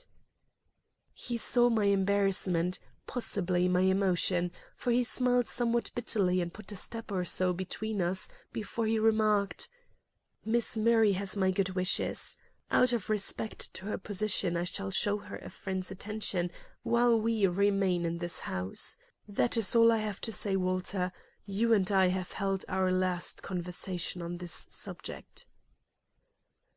He was gone before I had sufficiently recovered to realize that in this conversation I had had no part, neither had it contained any explanation of the very facts which had once formed our greatest grounds for doubt, namely Beaton's dream, the smothered cry uttered behind Sinclair's shoulder when he first made known the deadly qualities of the little vial, and lastly, the strange desire acknowledged to by both these young ladies to touch and to hold an object calculated rather to repel than to attract the normal feminine heart. At every previous stage of this ever-shifting drama, my instinct had been to set my wits against the facts, and, if I could, puzzle out the mystery. But I felt no such temptation now. My one desire was to act, and that immediately. Dorothy, for all Gilbertine's intimation to the contrary, held the key to the enigma in her own breast. Otherwise she would not have ventured upon that surprising and necessarily unpalatable advice to Sinclair, an advice he seemed to have followed, not to marry Gilbertine Murray at the time proposed. Nothing short of a secret acquaintanceship with facts unknown as yet to the rest of us could have nerved her to such an act. My hope, then, of understanding the matter lay with her. To seek her at once in the place where I had been told she awaited me seemed the only course to take. If any real gratitude underlay the look of trust which she had given me at the termination of our last interview, she would reward my confidence in her by unbosoming herself to me. I was at the door of the boudoir immediately upon forming this resolution. Finding it ajar, I pushed it softly open, and as softly entered. To my astonishment, the place was very dark. Not only had the shades been drawn down, but the shutters had been closed, so that it was with difficulty I detected the slight black-robed figure which lay, face down, among the cushions of a lounge. She had evidently not heard my entrance, for she did not move, and struck by her pathetic attitude, I advanced in a whirl of feeling which made me forget all conventionalities and everything else, in fact, but that I loved her and had the utmost confidence in her power to make me happy. Laying my hand softly on her head, I tenderly whispered, "Look up, dear. Whatever barrier may have intervened between us has fallen. Look up and hear how I love you." She thrilled as a woman only thrills when her secret soul is moved, and rising with a certain grand movement, turned her face upon me, glorious with a feeling that not even the dimness of the room could hide. Why then did my brain whirl and my heart collapse? It was Gilbertine and not Dorothy who stood before me. End of chapter 8. Chapter 9. In the Little Boudoir. Never had a suspicion crossed my mind of any such explanation of our secret troubles. I had seen as much of one cousin as the other in my visits to Mrs. Lansing's house, but Gilbertine being from the first day of our acquaintance engaged to my friend Sinclair, I naturally did not presume to study her face for any signs of interest in myself, even if my sudden and uncontrollable passion for Dorothy had left me the heart to do so.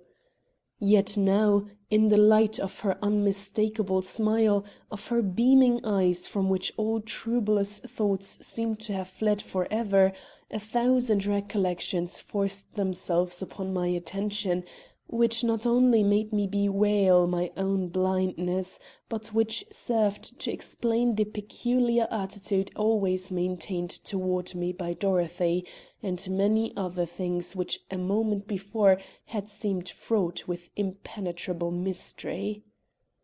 All this in the twinkling of an eye. Meanwhile, misled by my words, Gilbertine drew back a step and with her face still bright with the radiance I have mentioned, murmured in low but full-toned accents: "Not just yet. It is too soon. Let me simply enjoy the fact that I am free, and that the courage to win my release came from my own suddenly acquired trust in Mr. Sinclair's goodness. Last night," and she shuddered, "I saw only another way, a way the horrors of which I hardly realized. But God saved me from so dreadful, yes, so unnecessary a crime, and this morning—" It was cruel to let her go on, cruel to stand there and allow this ardent if mistaken nature to unfold itself so ingenuously, while I with ear half turned towards the door listened for the step of her whom I had never so much loved as at that moment, possibly because I had only just come to understand the cause of her seeming vacillations. My instincts were so imperative, my duty and the obligation of my position so unmistakable, that I made a move as she reached this point which caused Gilbertine first to hesitate, then to stop. How should I fill up this gap of silence? How tell her of the great, the grievous mistake she had made? The task was one to try the courage of stouter souls than mine. But the thought of Dorothy nerved me, perhaps also my real friendship and commiseration for Sinclair. "Gilbertine," I began, "I will make no pretence of misunderstanding you.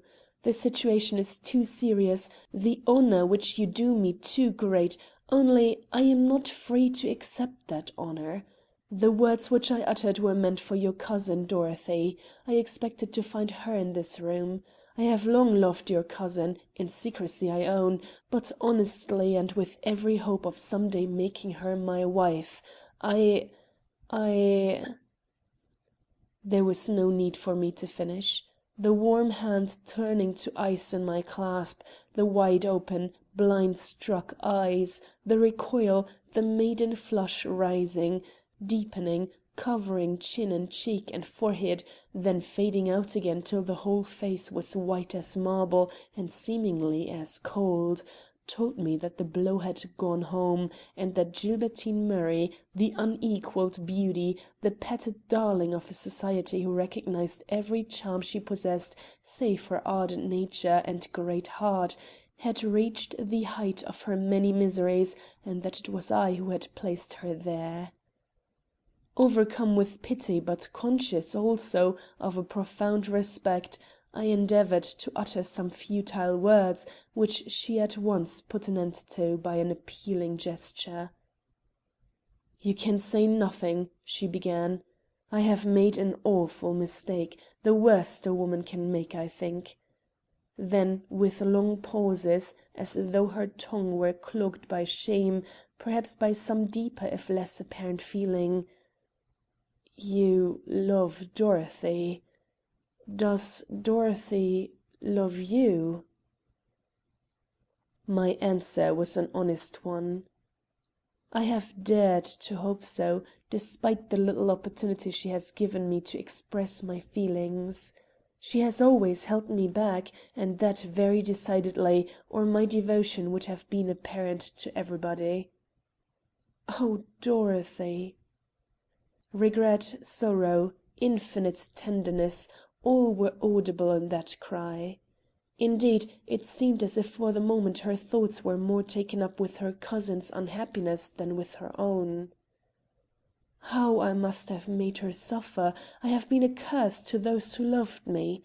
But I am humbled now, and very rightly. I began to experience a certain awe of this great nature. There was grandeur even in her contrition, and as I took in the expression of her colorless features, sweet with almost an unearthly sweetness in spite of the anguish consuming her, I suddenly realized what Sinclair's love for her must be. I also as suddenly realized the depth and extent of his suffering. To call such a woman his, to lead her almost to the foot of the altar, and then to see her turn aside and leave him. Surely his lot was an intolerable one, and though the interference I had unconsciously made in his wishes had been involuntary, I felt like cursing myself for not having been more open in my attentions to the girl I really loved. Gilbertine seemed to divine my thoughts, for, pausing at the door she had unconsciously approached, she stood with the knob in her hand, and, with averted brow, remarked gravely: "I am going out of your life. Before I do so, however, I should like to say a few words in palliation of my conduct. I have never known a mother. I early fell under my aunt's charge, who, detesting children, sent me away to school, where I was well enough treated, but never loved. I was a plain child, and felt my plainness. This gave an awkwardness to my actions, and as my aunt had caused it to be distinctly understood that her sole intention in sending me to the academy was to have me educated for a teacher, my position awakened little interest, and few hearts, if any, warmed towards me.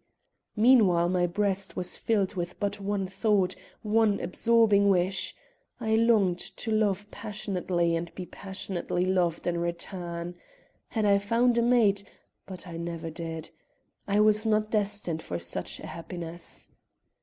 Years passed. I was a woman, but neither my happiness nor my self-confidence had kept pace with my growth. Girls who once passed me with a bare nod now stopped to stare, sometimes to whisper comments behind my back.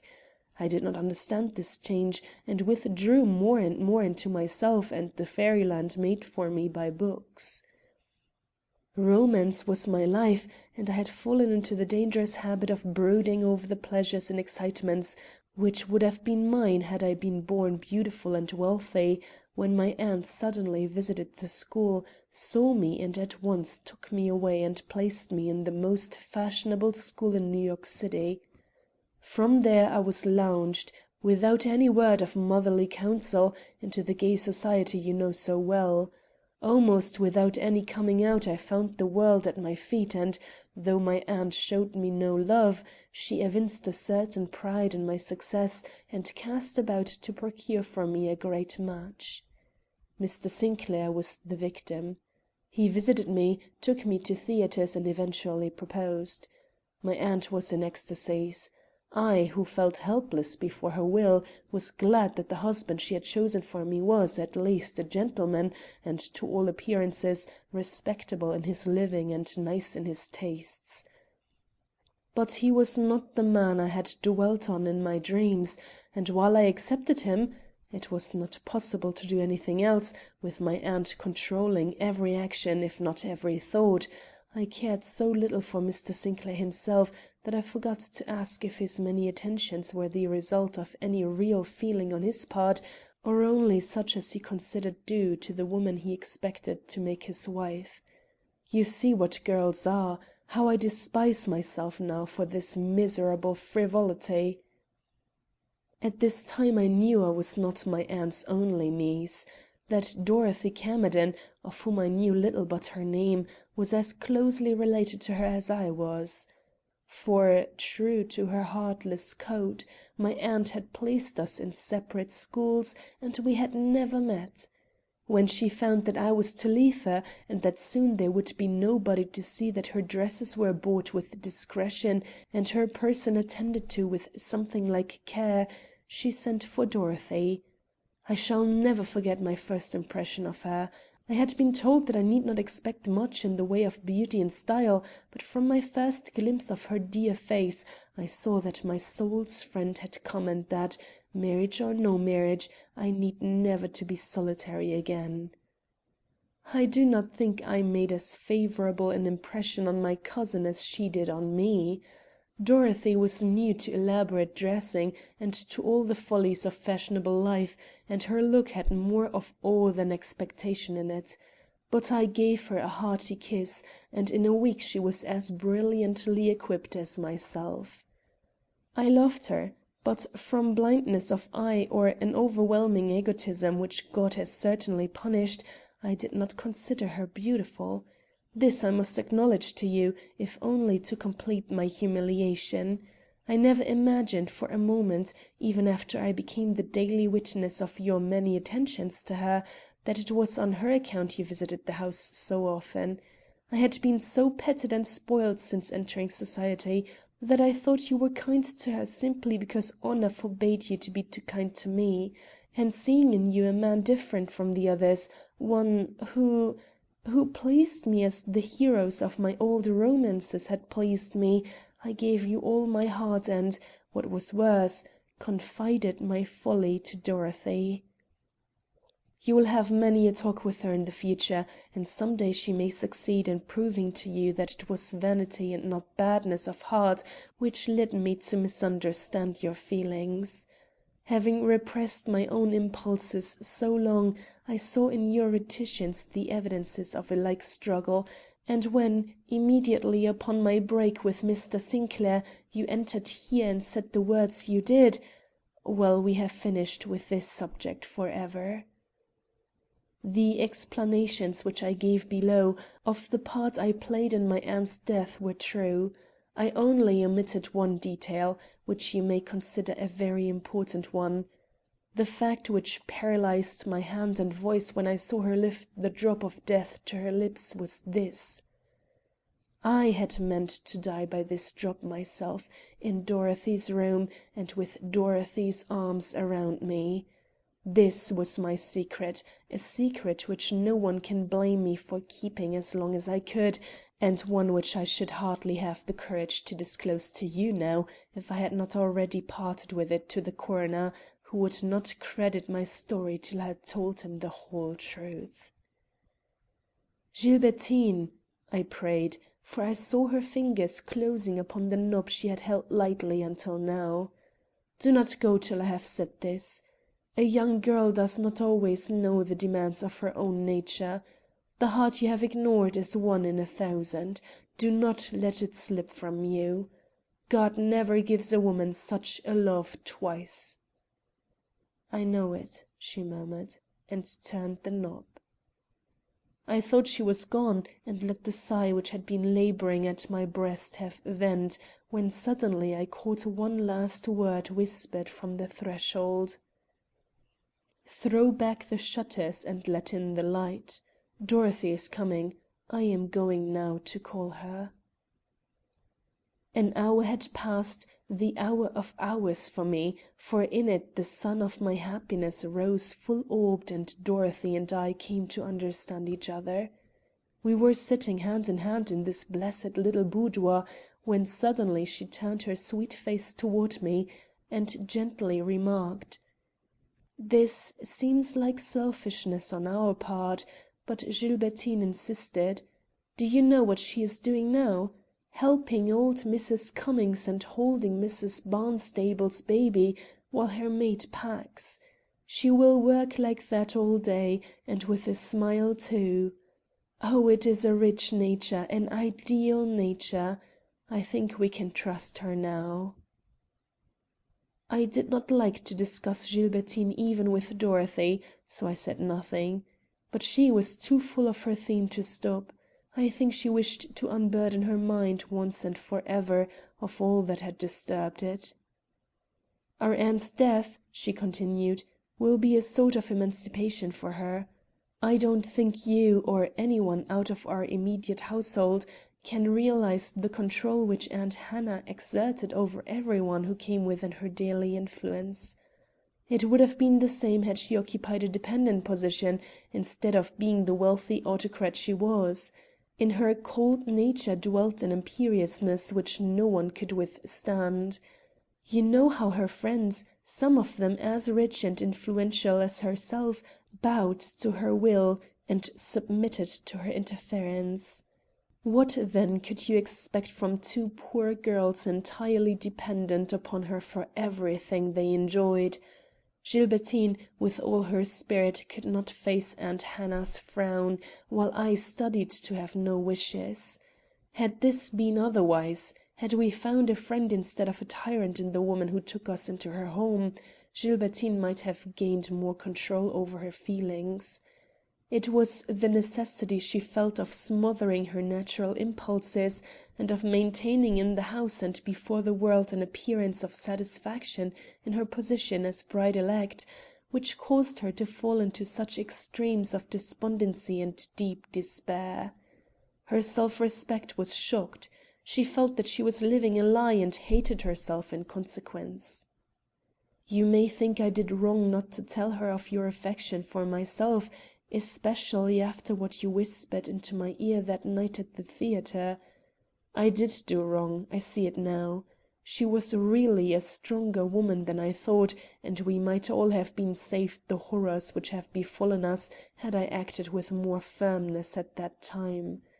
But I was weak and frightened. I held you back and let her go on deceiving herself, which meant deceiving Mr. Sinclair too. I thought, when she found herself really married and settled in her own home, she would find it easier to forget, and that soon, perhaps very soon, all this would seem like a troubled dream to her. And there was a reason for this hope on my part. She showed a woman's natural interest in her outfit and the plans for her new house, but when she heard that you were to be Mr. Sinclair's best man, every feminine instinct within her rebelled, and it was with difficulty she could prevent herself from breaking out into a loud "No" in face of aunt and lover. From this moment on her state of mind grew desperate. In the parlor, at the theater, she was the brilliant girl whom all admired and many envied, but in my little room at night she would bury her face in my lap and talk of death, till I moved in a constant atmosphere of dread. Yet because she looked gay and laughed, I turned a like face to the world and laughed also. We felt it was expected of us, and the very nervous tension we were under made these ebullitions easy. But I did not laugh so much after coming here. One night I found her out of her bed long after everyone else had retired for the night. Next morning Mr. Beaton told a dream. I hope it was a dream, but it frightened me. Then came that moment when Mr. Sinclair displayed the amethyst box and explained with such a nonchalant air how a drop from the little flask inside would kill a person. A toy, but so deadly! I felt the thrill which shot like lightning through her, and made up my mind she should never have the opportunity of touching that box. And that is why I stole into the library at the first moment I had to myself, and took down the little box and hid it in my hair. I never thought to look inside. I did not pause to think that it was the flask and not the box she wanted, and consequently felt convinced of her safety so long as I kept the latter successfully concealed in my hair. You know the rest." Yes, I knew it. How she opened the box in her room and found it empty. How she flew to Gilbertine's room, and finding the door unlocked looked in, and saw Miss Lane lying there asleep but no Gilbertine. How her alarm grew at this, and how, forgetting that her cousin often stole to her room by means of the connecting balcony, she had wandered over the house in the hope of coming upon Gilbertine in one of the downstairs rooms. How her mind misgave her before she had entered the great hall, and how she turned back only to hear that awful scream go up as she was setting foot upon the spiral stair. I had heard it all before and could imagine the terror and dismay, and why she found it impossible to proceed any further, but clung to the stair rail, half alive and half dead, till she was found there by those seeking her and taken up to her aunt's room. But she never told me, and I do not yet know, what her thoughts or feelings were when, instead of seeing her cousin outstretched in death on the bed they led her to, she beheld the lifeless figure of her aunt. The reserve she maintained on this point had always been respected by me. Let it continue to be so. When therefore she said, "You know the rest," I took her in my arms and gave her my first kiss. Then I softly released her, and by tacit consent we each went our way for that day. Mine took me into the hall below, which was all alive with the hum of departing guests. Beaton was among them, and as he stepped out on the porch I gave him a parting hand-clasp and quietly whispered: "When all dark things are made light, you will find that there was both more and less to your dream than you were inclined to make out." He bowed, and that was the last word which ever passed between us on this topic. But what chiefly impressed me in connection with this afternoon's events was the short talk I had with Sinclair. I feared I forced this talk, but I could not let the dreary day settle into still drearier night without making clear to him a point which, in the new position he held toward Gilbertine, if not toward myself, might seem to be involved in some doubt. When, therefore, I had the opportunity to accost him, I did so, and, without noting the formal bow with which he strove to hold back all confidential communication, I said: "It is not a very propitious time for me to intrude my personal affairs upon you. But I feel as if I should like you to know that the clouds have been cleared away between Dorothy and myself, and that some day we expect to marry." He gave me the earnest look of a man who has recovered his one friend. Then he grasped my hand warmly, saying with something like his old fervour, "You deserve all the happiness that awaits you. Mine is gone, but if I can regain it I will. Trust me for that, Worthington." The coroner, who had seen much of life and human nature, managed with much discretion the inquest he felt bound to hold. Mrs. Lansing was found to have come to her death by a meddlesome interference with one of her niece's wedding trinkets, and as everyone acquainted with Mrs. Lansing knew her to be quite capable of such an act of malicious folly, the verdict was duly accepted, and the real heart of this tragedy closed for ever from every human eye. As we were leaving Newport, Sinclair stepped up to me. "I have reason to know," said he, "that Mrs. Lansing's bequests will be a surprise, not only to her nieces, but to all the world at large. Let me advise you to announce your engagement before reaching New York." I followed his advice, and in a few days understood why it had been given. All the vast property owned by this woman had been left to Dorothy. Gilbertine had been cut off without a cent. We never knew Mrs. Lansing's reason for this act. Gilbertine had always been considered her favorite, and had the will been a late one, it would have been generally thought that she had left her thus unprovided for solely in consideration of the great match which she expected her to make. But the will was dated back several years, long before Gilbertine had met Mr. Sinclair, long before either niece had come to live with Mrs. Lansing in New York. Had it always been the latter's wish, then, to enrich the one and slight the other?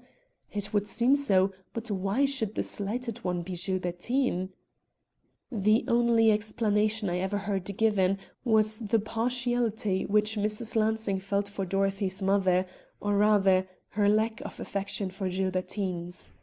God knows if it is the true one, but whether so or not, the discrimination she showed in her will put poor Gilbertine in a very unfortunate position.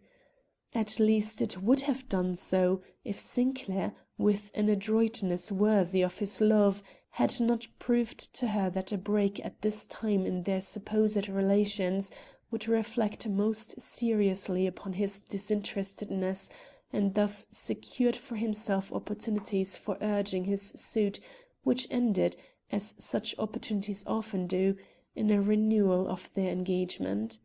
But this time mutual love was its basis. This was evident to anyone who saw them together. But how the magic was wrought, how this hard-to-be-won heart learned at last its true allegiance, I did not know till later, and then it was told me by Gilbertine herself.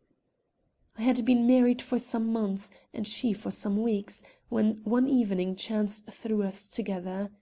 Instantly, and as if she had waited for this hour, she turned upon me with the beautiful smile which has been hers ever since her new happiness came to her, and said: "You once gave me some very good advice, Mr. Worthington, but it was not that which led me to realize Mr. Sinclair's affection.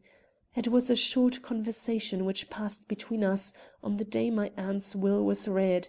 Do you remember my turning to speak to him the moment after that word 'all' fell from the lawyer's lips?" "Yes, Mrs. Sinclair." Alas, did I not? It was one of the most poignant memories of my life. The look she gave him, and the look he gave her. Indeed, I did remember. It was to ask him one question, a question to which misfortune only could have given so much weight. Had my aunt taken him into her confidence? Had he known that I had no place in her will? His answer was very simple, a single word: "Always." But after that, do I need to say why I am a wife, why I am his wife? End of chapter 9. End of The Amethyst Box by Katharine Green.